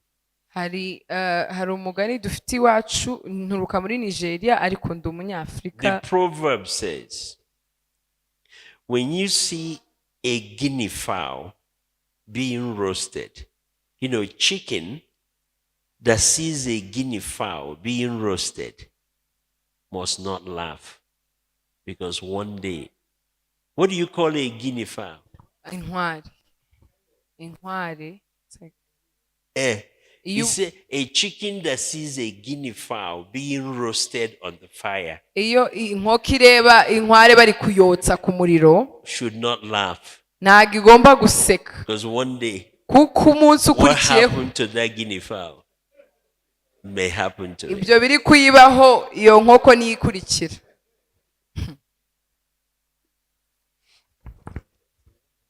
So what I'm saying is that the Lord showed the problem in chapter 24.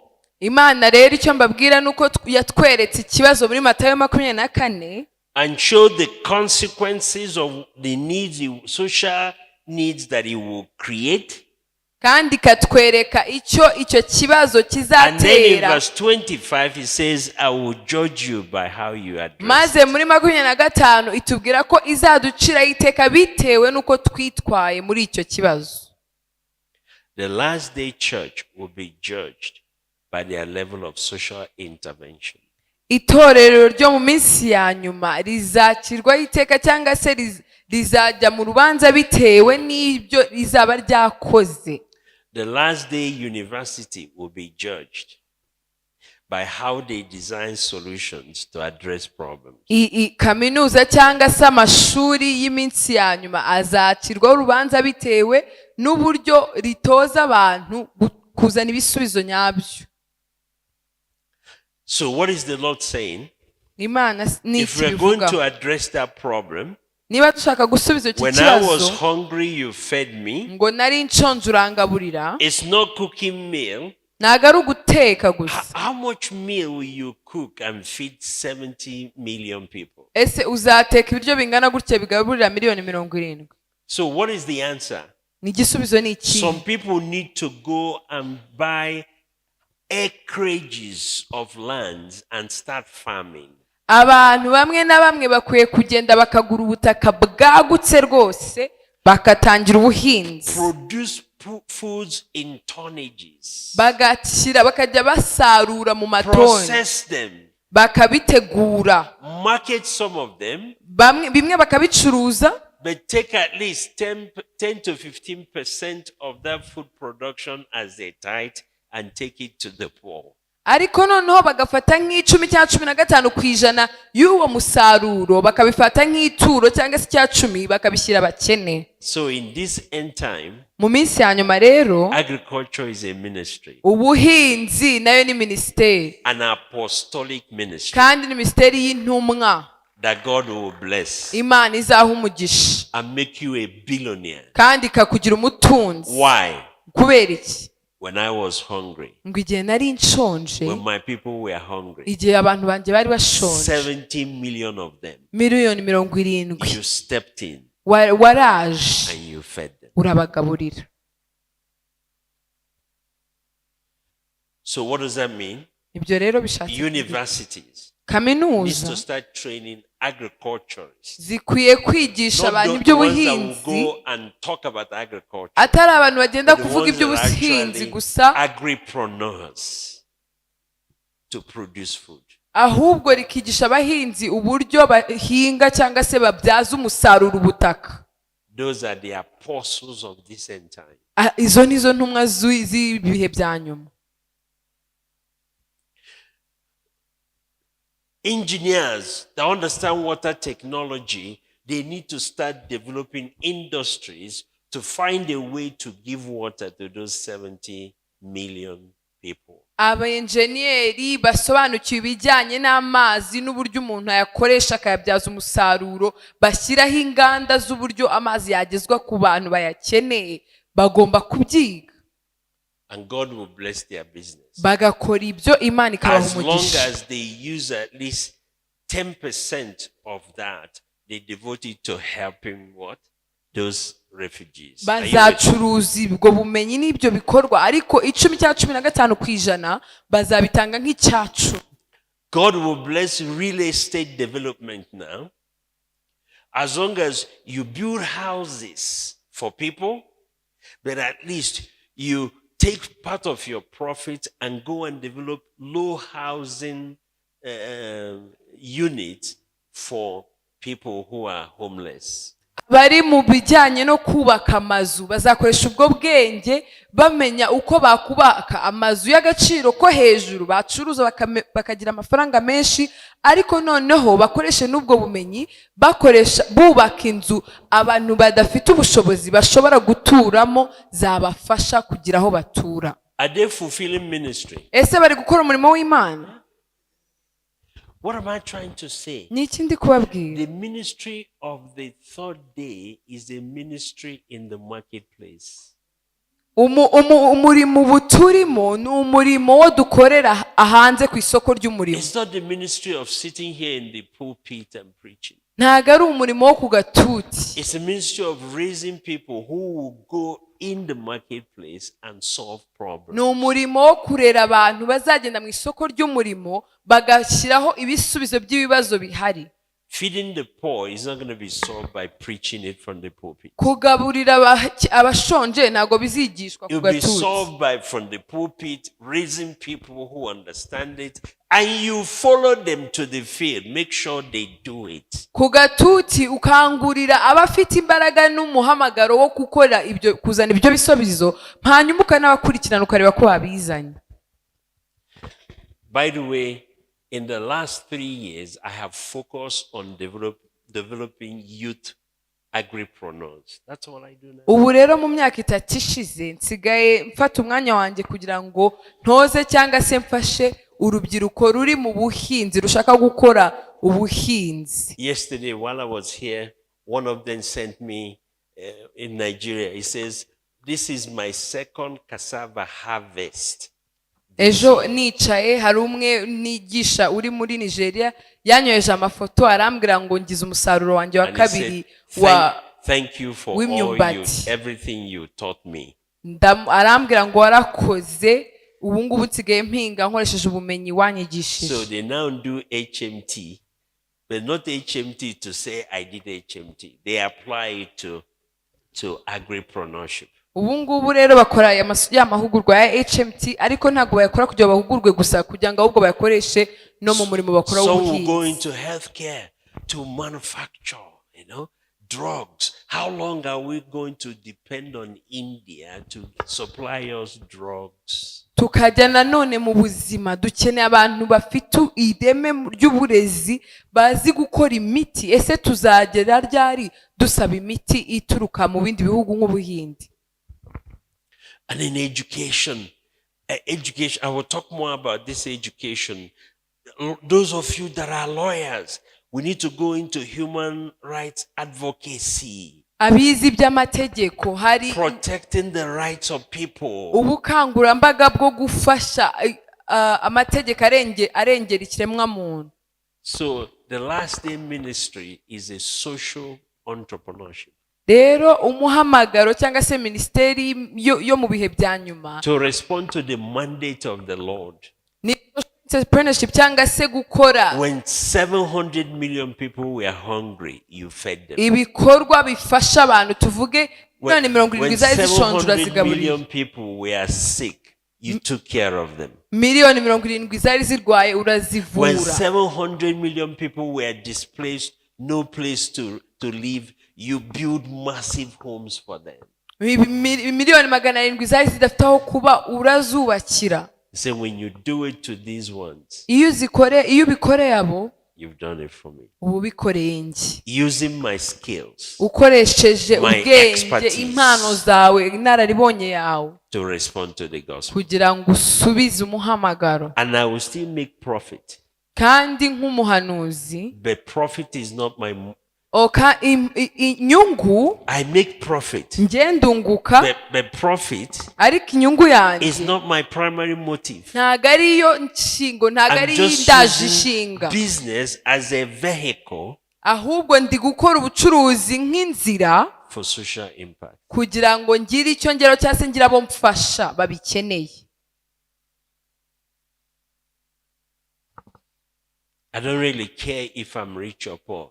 But I care that I'm using my expertise to solve problems. nakena nakira ntabwo ibyo ari byo bindaje inshinga ariko ikindaje inshinga ni ukumenya ko ndi gukoresha impano zanjye kugira ngo ngire umumaro marira abandi.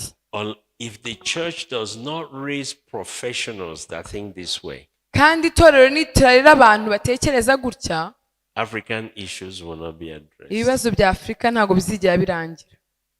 It's overwhelming to government. Government alone can address them. ntabwo leta yonyine ibibazo byose yabyikorera ngo ibirangize. But when we come up with that idea, government will now partner with us. ariko iyo tugize igitekerezo cyiza leta ishobora kuba umufatanyabikorwa tugafatanya. That leads me now to what I call the total reformation of our university system. nicyo rero kinjyanye noneho ku cyo nita guhinduka rwose k'uburyo twakoraga uburezi muri kaminuza. We must shift from the current system of education where our professors are focusing on publication, what is it? Other things, publication, teaching, and research. Okay. And then social, just be in touch with the community. You are given a percentage. It cannot work. ntabwo tugomba kugenda mu migenzereze isanzwe dusanzwe dukora. umwarimu umuprofeseri afata umwanya yigisha yiga yandika inyigo. We have an education, especially a tertiary education system, that is so detached from the community. dufite uburezi cyane cyane bwo muri kaminuza butandukanye cyane n'ibibazo community iri gucamo.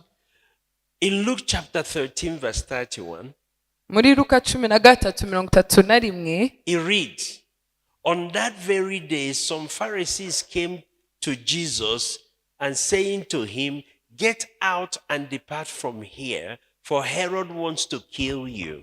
uwo munsi haza abafarisayo bamwe baramubwira bati va hano ugende kuko Herode ashaka kukwica.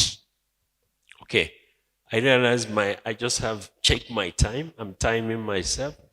And thank you for reminding me, Prof. He said, and he said to them, Jesus said, go and tell that fox, behold, I cast out demons and perform cures today and tomorrow. On the third day, I shall be perfected. arababwira ati nimugende mubwire iyo ngunzu muti dore arirukana abadayimoni arakiza abantu none n'ejo maze ku munsi wa gatatu azaba arangije rwose. You see, from this is Jesus talking. uyu ni Yesu wari uri kuvuga. I will cast out demons and perform cures today and tomorrow. On the third day, I shall be perfected. ngo arirukana abadayimoni arakiza abantu none n'ejo maze ku munsi wa gatatu azaba arangije rwose. Jesus was essentially saying, my ministry will last for 3 days. ni nkaho Yesu yavugaga ngo ministeri ye izamara iminsi 3. And each day, I know what I want to do. kandi buri munsi nzi intego yawo. On the first day, ku munsi wa mbere I will cast out demons. nzirukana abadayimoni. On the second day, ku munsi wa kabiri I will perform cure. nzakiza abarwayi. But on the third day, ariko ku munsi wa gatatu I shall be perfected. nzaba ndangije Which rwose. means bishatse kuvuga ko Christianity is progressive. ubukristu ni urugendo ruhana. There's a Christianity that is acceptable in the first day. hari urugendo rwemerwa ku munsi wa mbere nk'umukirisitu, kwirukana evangelism, gukora ivugabutumwa, all of that. ibyo byose It's called first day ministry. byitwa umurimo w'umunsi wa On the mbere. second day, Ku munsi wa kabiri you don't dismiss, you add to what you're doing discipleship. ntabwo urekeraho, wongeraho, Produce mature sons. urarera kugira ngo ubyare abahungu n'abakobwa On the bashyitsi. third day, Ku munsi wa gatatu I shall be perfected. ubushyitsi urangije rwose. To do Christianity the same way over and over and over is stagnation. Rero gukora umurimo w'Imana uburyo bumwe na bumwe inshuro ibihe bigaha ibindi ni ukudindira rwose. Now, what is perfection? Ese kurangiza umurimo We see yavugaga ni that in ukuhe? Isaiah chapter 61 verse 4. Urabona muri Yesaya 61 ngo ku munsi wa gatatu I will rebuild, nzubaka, I will restore, I nzahembura, will raise up. nzazuka. The third day Umunsi wa is gatatu the day of restoration. ni umunsi wo It's a guhembura, season of ni rebuilding. umunsi wo kubaka. And that's why a third generation university Niyo mpamvu must rero be built to correspond with the third day dukeneye of Christ. kaminuza y'urubyaro rwa gatatu kugira ngo ihuze n'umunsi wa gatatu wo dusoma. I will say this, just give me 5 minutes, I will wrap up. Murampe iminota nk'itanu ndaba nsoje. Cambridge basangije Used to be one of the poorest, what do they call it? Is it parish? What do they call it? County in the UK. Poorest. Cambridgeshire ni ahantu ni nk'umudugudu ukeneye cyane kurusha And iyindi mu Cambridge Bwongereza. University was priding itself as an excellent institution, Kandi aho but no community impact. aho ngaho niho Cambridge University izwi cyane nka kaminuza nziza yari iri ivuga ko ikomeye ariko idafite ikikora kuri iyo community yabo. But Cambridge University changed and started immersing itself in the community. Today, it is the second richest, thanks to a strong interactive relationship with what? The University of Cambridge. Ariko kuri uyu munsi kuva igihe Cambridge iyo kaminuza yatangiye kujya igira ibikorwa ikora muri iyo community y'ahiri, ubu Cambridgeshire aho iyo kaminuza iri ni aha kabiri hakize mu Bwongereza. An isolated community from Cambridgeshire. They now realize that we need to impact our community. Mbere yari yitandukanyije n'abo bantu yaho yari yubatse, ariko igeze ahibona ko igomba kugira ibikorwa ikora ikihuza ikisanisha n'ahiri, abo bantu amateka yabo agahinduka. They change from education for the sake of knowledge to now education for social impact. Bavuye mu gukora uburezi kugira ngo gusa baha abantu ubumenyi, bahinduka ahubwo noneho abantu bakora uburezi kugira ngo bazane impinduka muri society. And the rest is history. Maze amateka arivugira. If we're going to bring our diasporas, niba dushaka ko abadiaspora bataha, we need to change the way we do education in Africa. Tugomba guhindura uburyo dukora uburezi muri Afrika. They can't come here just to publish and do research. Ntago baza gusa gukora amasomo, kwigisha no kwandika. You have to design social problems to bring them to help you to solve. Ahubwo ugomba gushyiraho ibibazo bikeneye ibisubizo byabo. Universities have to have large acreage of farms. Invite your diasporas to help you cultivate them, process them. They will bring the latest technology. Nk'amakaminuza akagura nk'ubutaka bwagutse akoreraho ubuhinzi, none agatumira abadiaspora bafite ubumenyi muri ubwo buhinzi na technology, bakaza kutwigisha uburyo tubyaza umusaruro wisumbuyeho y'ubwo butaka. The university should start in engaging in infrastructural development. Bring your diasporas, they will come and collaborate with you easily. Mugashyiraho uburyo cyangwa se imishinga yo gukora ibikorwa remezo no kubaka inyubako zikoreshwa, ukazana But if you abadiaspora bring bafite them ubwo bumenyi bakabafasha just to stay with you and do research and the space is too small. It's ariko too ibyo crowded. kugumana namwe mukigana mukandika impapuro zitandukanye ibyo ni bito cyane ntabwo baza bose. Am I communicating? hari icyo ndi kubabwira. Now, I close with this. icyo nsorezaho ni The small project we started in Nigeria to train youth. I was collaborating with a university and government agencies. hari umushinga twatangije muri Nigeria wo kwigisha urubyiruko, nakoranaga na leta ndetse nabo bafatanyabikorwa bari bahari. The president of Uganda came to know about it. No, perezida wa Uganda amenya uwo mushinga. So he invited me. Arantumira. Prof, arambwira Prof, can you deploy this in Uganda? waza ukongera ugakora uno mushinga ariko mu Bugande I noneho. said, Your Excellency, I will come. ndamubwira ati nzaza rwose Sat nyakubahwa. down with the university, twicara hamwe na kaminuza, another ministry in government. n'indi minisiteri yo muri We have leta, now designed a program dushyiraho to umushinga transform one of the regions in Uganda wo guhindura akarere kamwe muri Uganda through agripreneurship. biciye mu buhinzi. And we're going to train youths in that region. nari ngiye kwigisha urubyiruko muri ako gace. So the Institute for National Transformation, Institute ya National Government Transformation, Ministry, minisiteri and ya the leta university na are kaminuza now partnering noneho ni to abafatanyabikorwa impact a community. kugira ngo bahindure Not just raise community, youth, atari but uguzamura make urubyiruko them gusa, agripreneurs. ahubwo babafashe kuba abahinzi bakora ubuhinzi nk'akazi kabo. I'm addressing the Lord's concern. ndi kwita ku by'Uwiteka. We're now training the university professors to think beyond their campus. turi kwigisha abarimu ba kaminuza gutekereza We are ibirenze now imbibi za bringing kaminuza. government to finally come out of their cocoon and partner with universities and communities turi for kuzana development. leta ive mu bya leta byonyine izifatanye n'amakaminuza n'indi mishinga gukora ibintu bibyara umusaruro. Education uburezi for social development. kugira ngo habe iterambere mu mibereho. If we don't come out, nitudasohoka mu mitekerereze nothing ya will mbere change. nta Now kizahinduka. I'm bringing the church ubu ndi kuzana to itorero leave the pulpit kugira ngo rive ku gatuti and come, let's solve problems. rize rikemura ibibazo. The Lord bless you. imana yaho umugisha. I'm a researcher at Education Research Center at Zion Temple, Kamonyi. So my question, I want to ask the problem we have with education, we talked so much, is about finance.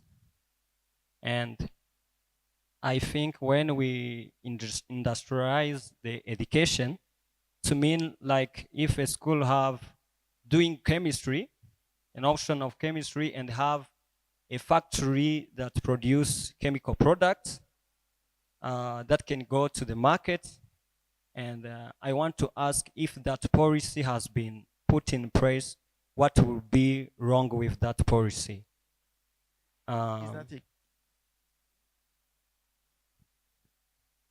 I said the education system of Africa has a challenge of finance. And when you look, the way we try to finance our education system is to try to raise funds from people.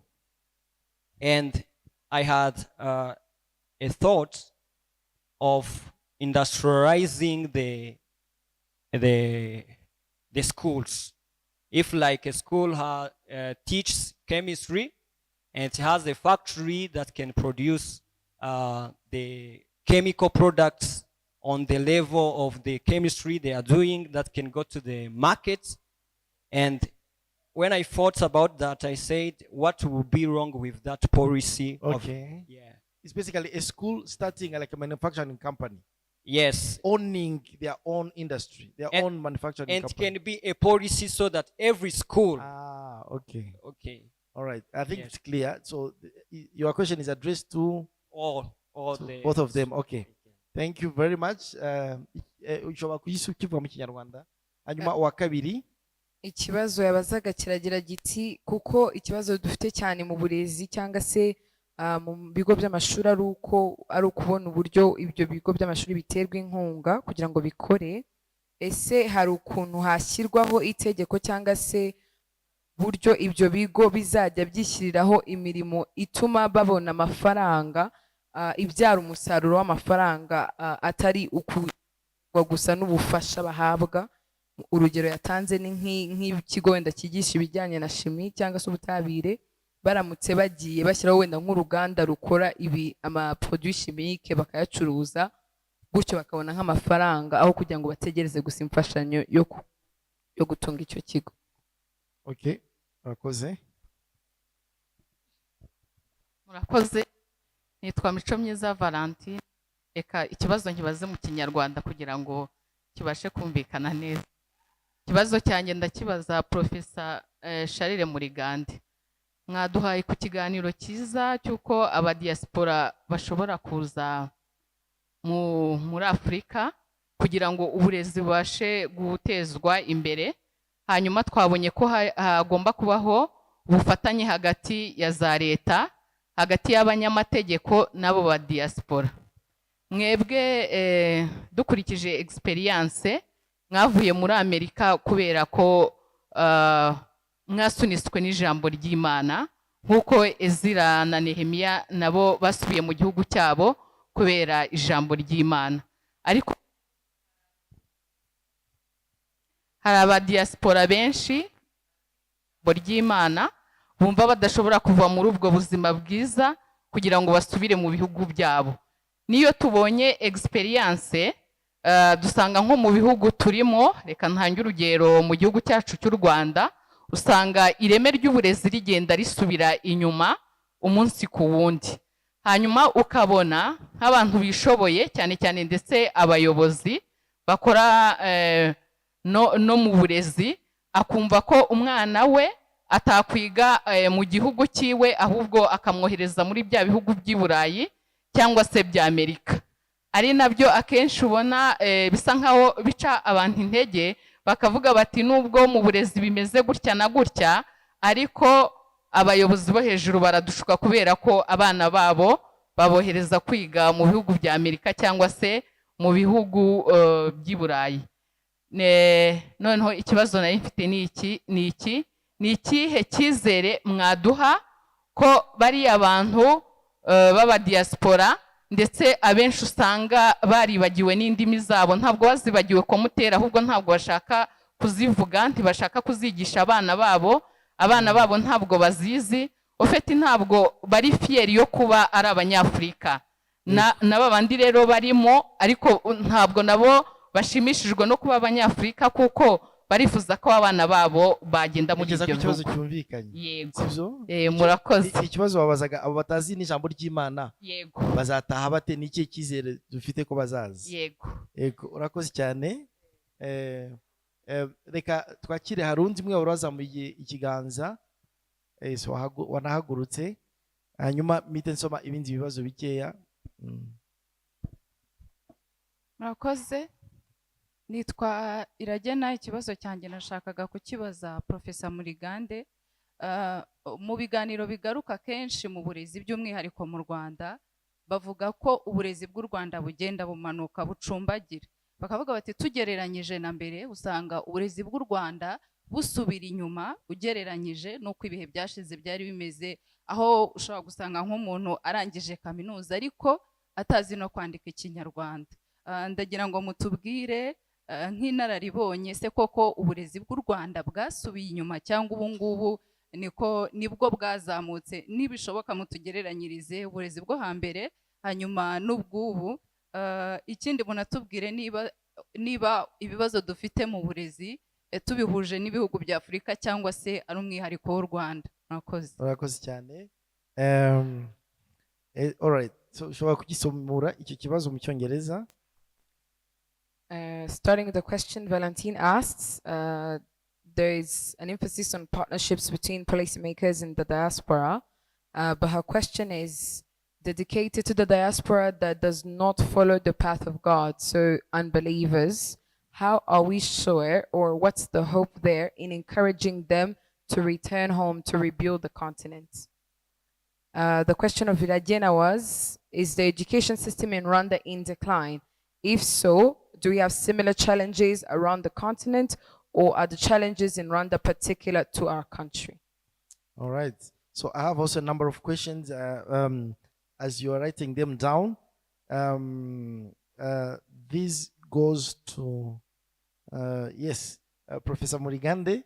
They're asking so many people from diaspora, instead of contributing to the development of their countries back home, they insult every policies that is happening. Whenever there is poverty, you just criticize the poverty on the social media, and whenever there is a crisis happening, instead of having that burden to contribute, even to cry for the tragedies that are happening back home, they just they are on the side of those who criticize every single details. So how can we help them?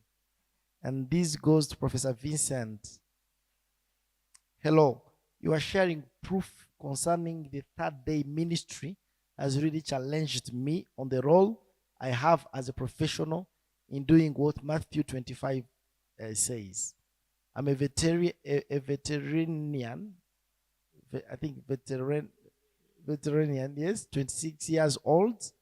And with the kind of education training we have had, it's all about earning a salary and building a personal life.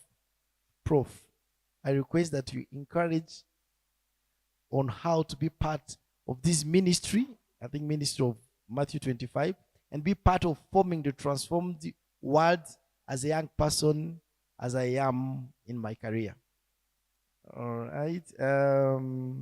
So are you okay, or should I continue to read more? I'm a teacher as an individual. How do I add value to my education system in my country?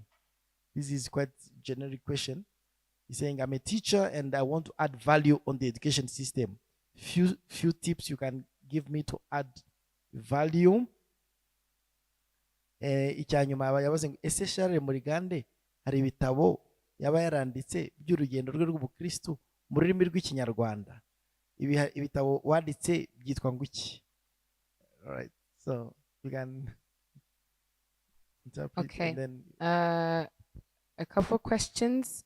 Ikibazo cya mbere, ngo aba diaspora akenshi bahugira mu gukritika cyangwa se kunenga ibibazo biri ku mugabane, yaba ku mbuga nkoranyambaga cyangwa se ahandi hantu hatandukanye, aho kugira ngo bagire umutwaro bisanishe n'ibyo bibazo, banaririre umugabane, batekereze n'icyakorwa.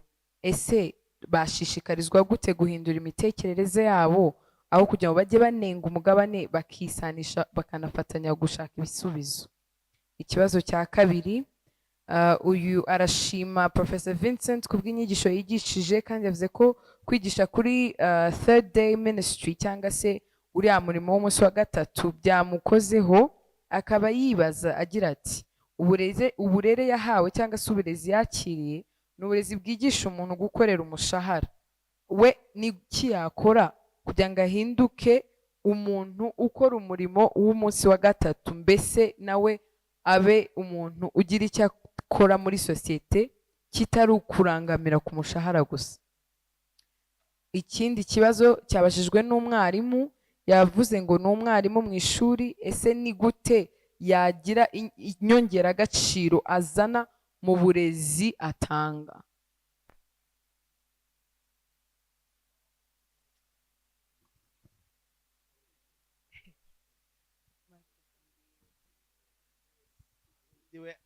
They were asking the books that you have written. Any books that you have written that you can recommend? It was actually they were asking Professor Murigande if has written books in Kinyarwanda, because of course by the title of being a professor you've written so many papers, but your books in Kinyarwanda. Yeah. The first person, Jerome, asked if there is any policy that would allow schools to be productive and not solely depends on school fees and other contributions from government or elsewhere. Actually, there is a policy that actually encourages all schools to be productive, especially TVET schools. The government has been telling TVET schools to use the skills that the professors or teachers at this school have and skills that the students are gaining to produce goods for the market and sell them, while at the same time they are learning to produce goods, and they are acquiring skills, but they are not acquiring skills just in the void. They acquire skills while at the same time they are producing goods for the market and also getting resources from those goods they are selling. So in principle, that policy is there. For universities, universities are encouraged to do both that and also consultancies, generate money so that they are not depending on what government or the student are giving through tuition fees.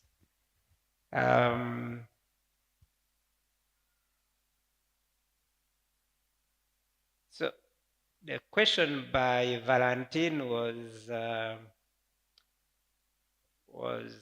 like, she said that both Vincent and I came because of our strong Christian background and our communication with God, and we felt like God was telling us to come. And she was asking, since many of members of the diaspora may not have that strong relationship with God, how are they going to be motivated to come? And what confidence do you have that they would come? It is true that our cases is just peculiar, and probably we were invited to come and talk to you because of our Christian background. But there are people out there, at least I know here in Rwanda, very many people who used to be in the diaspora and are now leaving the jobs they had there to come and work for the public or the private or the civil society, or even start their own businesses here. And that is a result of the deliberate effort by our government to interact with the diaspora, inform the diaspora of what is obtaining here in Rwanda, the environment we have created, and the possibilities, the job opportunities, the business opportunities that are in this country, and also encouraging them to be economic ambassadors of Rwanda and mobilize investors to come in Rwanda, mobilize tourists to come in Rwanda. So there is a deliberate effort by our government. As you know, you've always seen our president hold big meeting with the diaspora called Rwanda Day. These efforts are contributing to inform them, contributing to raise in them the patriotic desire to contribute. So I believe people would come out of patriotism, not necessarily out of their belief in God and having heard from God.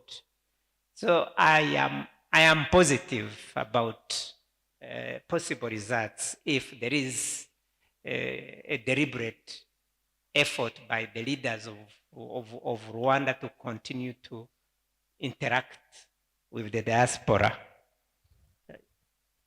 duhereye ku kibazo cya Jerome yari yababajije ibijyanye n'uko ibigo byashyiraho uburyo bizajya bibona amafaranga bitanyuze gusa mu mafaranga abanyeshuri bishyura. Yego hariho amategeko ashishikariza ibigo gukora imirimo ituma bakora nk'ibicuruzwa bacuruza, ayo mafaranga nayo akajya ajya muri kese y'ikigo, ndetse bituma bifasha n'abanyeshuri kwakira ubundi bumenyi, ibyo bize bakabishyira mu bikorwa, bakora igicuruzwa runaka bakagicuruza bakabona ubushobozi, none ubwo bushobozi nabwo bakabufata. Ntabwo ari itegeko, ntabwo nyine ibigo bisabwa kubikora, ariko birashishikarizwa kubikora. Ku kibazo cya Valentine wari uri kubaza, abadiaspora batizera Imana bo bazataha bate? Ko abo dufite babiri batuganirije uyu munsi impamvu batashye ari uko bumvise ijwi ry'Imana kandi rikabashishikariza gutaha. Abatizera bo ni iki cyabashishikariza gutaha cyangwa se kwifatanya natwe mu kubaka umugabane wa Afurika? Professor Murigande avuze cyane cyane ku rugero rw'u Rwanda ko uretse kumva wenda iryo jwi, hari abandi ba diaspora aziranye nabo batashye kandi batizera. Impamvu batashye ni uko igihugu gishyira imbaraga nyinshi cyane mu gushishikariza abantu gutaha, mu kubereka ibyiza by'igihugu, mu kubereka ama-opportunity ahari, amahirwe ahari y'ibyo bakora, cyangwa se ukuntu bafasha igihugu gutera imbere binyuze muri za Visit Rwanda, Rwanda Day, perezida agenda guhura n'abanyamahanga n'abanyarwanda batuye mu mahanga, bagashishikarizwa gukunda igihugu no kucyitangira no kugikorera, byaba mu buryo bifatika bw'amafaranga ndetse no mu buryo bw'imirimo. Rero arizera neza adashidikanya ko niyo batataha kubera bumvishe ijwi ry'Imana, wenda batizera bazataha kubera gukunda igihugu, kubera ko bashishikarijwe, babwijwe ibyiza byacyo, ndetse ko bakenewe kandi hari icyo bakora mu kongera kubaka igihugu. By the way, we do not interact with the diaspora. Now I'm putting the old shoes of a government official. We do not interact with the diaspora just to convince all of them to come back. We want them to be Rwandans and love Rwanda and love Africa where they are, and create opportunities for Rwandans and for Rwanda. So that is also one of the contribution they can make. They can talk well about Rwanda. They can be a pro-Rwanda constituency wherever they are, being on the lookout for opportunity that Rwanda can use to develop. Ikindi kandi turashimangira ko ntabwo ari itegeko ko abanyafurika cyangwa se abanyarwanda batuye hanze bose bataha. Hari n'abashobora kugumaho bari, ariko icy'ingenzi ni uko baba bafite uwo mutwaro cyangwa se baba batekereza igihugu neza, baba batekereza guteza imbere igihugu cyabo cyo bakomokamo, bakaguma bareba niba hari amahirwe igihugu cyafata muri ibyo bihugu barimo, bakavuga igihugu neza, bagashishikariza abandi bantu guteza imbere igihugu, bagashishikariza abashoramari gushora imari mu gihugu cyangwa se ku mugabane. Rero ntago aba diaspora bose bagomba gutaha, ahubwo bagomba kuba abantu bahagararira ibihugu bakomotsemo neza aho batuye, babiteza imbere mu buryo butandukanye, bwaba buryo bufatika bw'ubukungu cyangwa se mu bitekerezo, cyangwa se kugaragaza ishusho nziza y'igihugu no gushishikariza abandi bantu gushora imari muri icyo gihugu no kugiteza imbere nacyo. Si ngombwa ko bose bataha, bashobora guhagarara igihugu aho bari, bakubaka umugabane muri ubwo buryo. There is also another question I was asked to answer. It's about the quality of our education. There is a talk going on that the education the quality of our education has declined. Is it true? Is it only in Rwanda, or is it a problem shared with other countries in the continent? First of all, I would like to say that people need to approach this issue wholesomely. Education has been democratized. When I was growing up, only maybe 10 to 15% of the primary living pupils would get access to secondary. So secondary would take only 10% or 15%, so the best of the best. And from secondary, only maybe 20% of those who graduated from secondary would get access to university. So we used to have a system that would take only the best and brightest student had access to education. So therefore, if you were trying to hire someone out of school, who had graduated, you were landing on the best and brightest student only. You had no chance of landing on someone who went through education with a lot of problems. So that's what gives the impression that education then used to be excellent, and now it is not excellent. Today, because the education has been democratized, everybody finishes primary school, almost 60 to 70% of any given cohort from P1 finishes secondary, and people are getting to university. So because of that, you have a chance of getting people who have different levels of academic achievements. And I say this because if you take 10 or 15% top of the class, you would get graduates who are of the same level, if not even better, because now access to educational materials is there, access of knowledge. Knowledge has been democratized. Every student now has a telephone. And why am I saying this? If you look at some of these students who are leaving this country to go and study at Stanford, MIT, Cambridge, Oxford, they go there and they perform excellently, which means that our education system had exposed them to the same quality of knowledge and even skills. So I would not say that really the education system quality has declined. It is the democratization of the education and the increased access to education that is giving an impression that because you get all sorts of graduates, whereas in the past, all graduates were of the same level.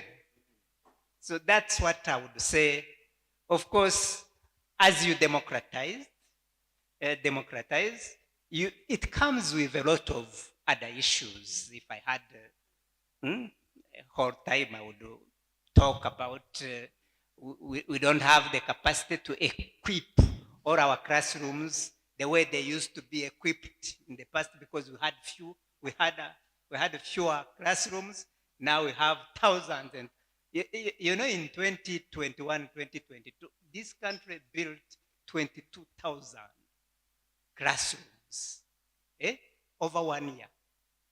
How do you equip 22,000 with our meager resources? So it means that desire of ensuring access to everybody comes with other problems. Even the quality of teachers, because at one point we had to allow even people with general education to become teachers, whereas in the past you would only be a teacher if you were trained as a teacher. So that comes with some problems. But generally speaking, I don't think the education quality has declined. It is the dynamics we have around education that gives that impression.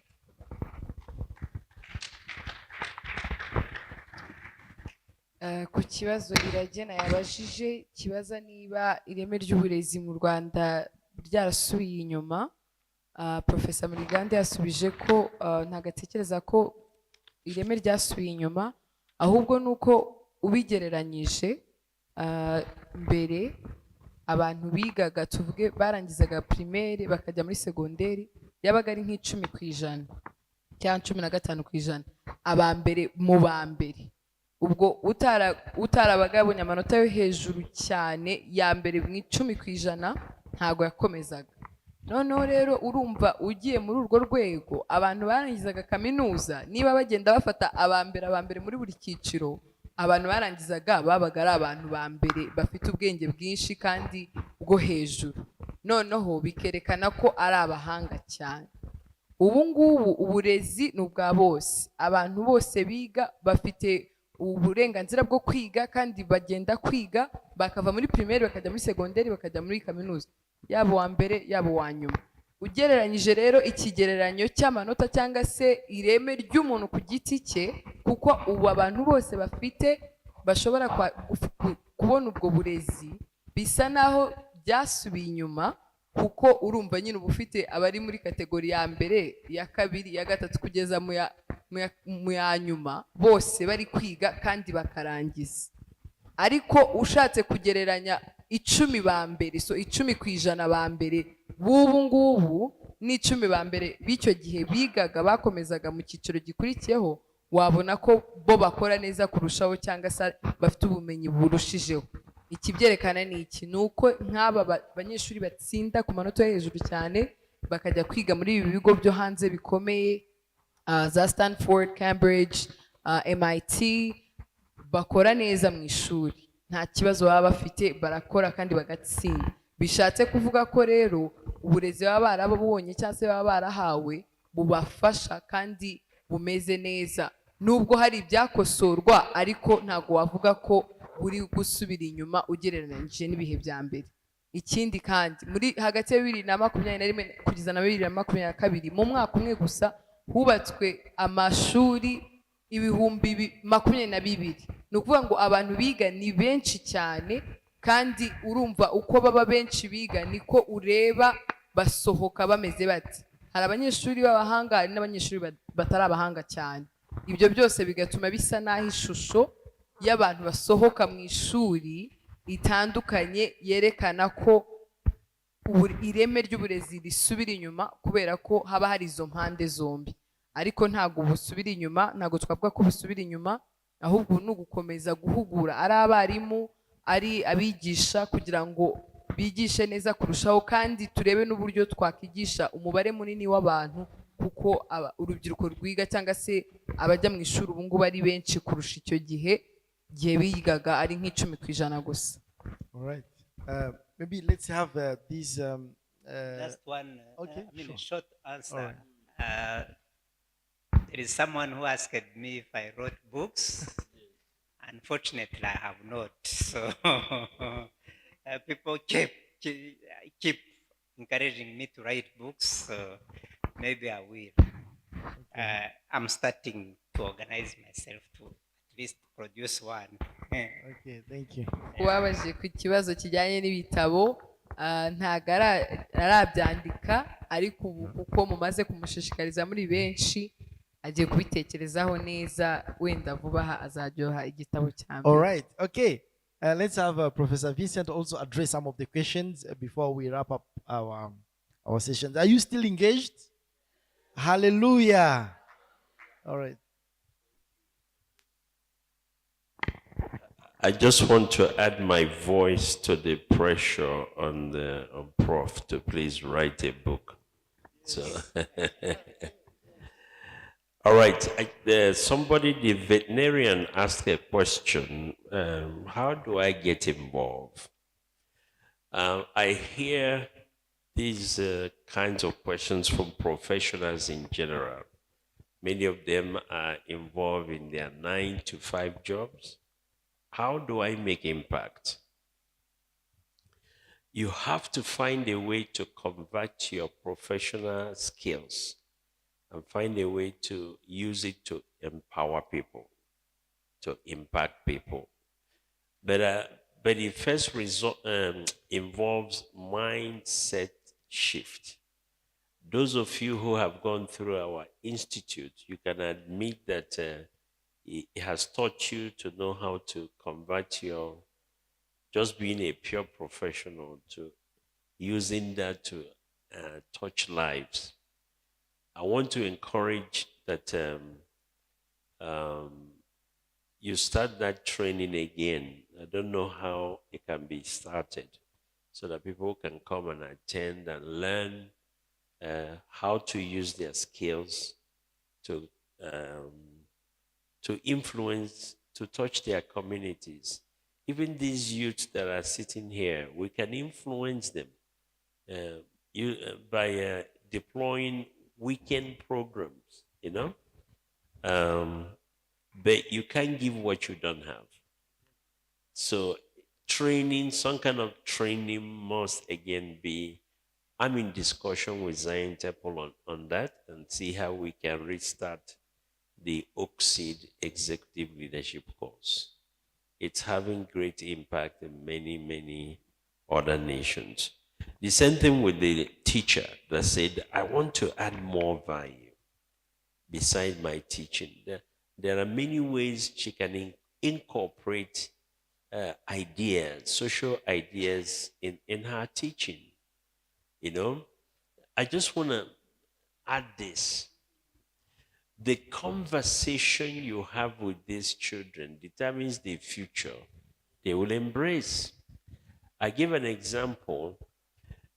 Can you imagine the kind of conversation that goes on at the palace, in Buckingham Palace? What kind of conversation do you think goes on with their children in the morning when they're having breakfast? It's something like this. You know when you will become a king, a queen one day. Therefore, for you to become a king, a queen, you need to do X, Y, and Z. Expectations have already been set in the breakfast table.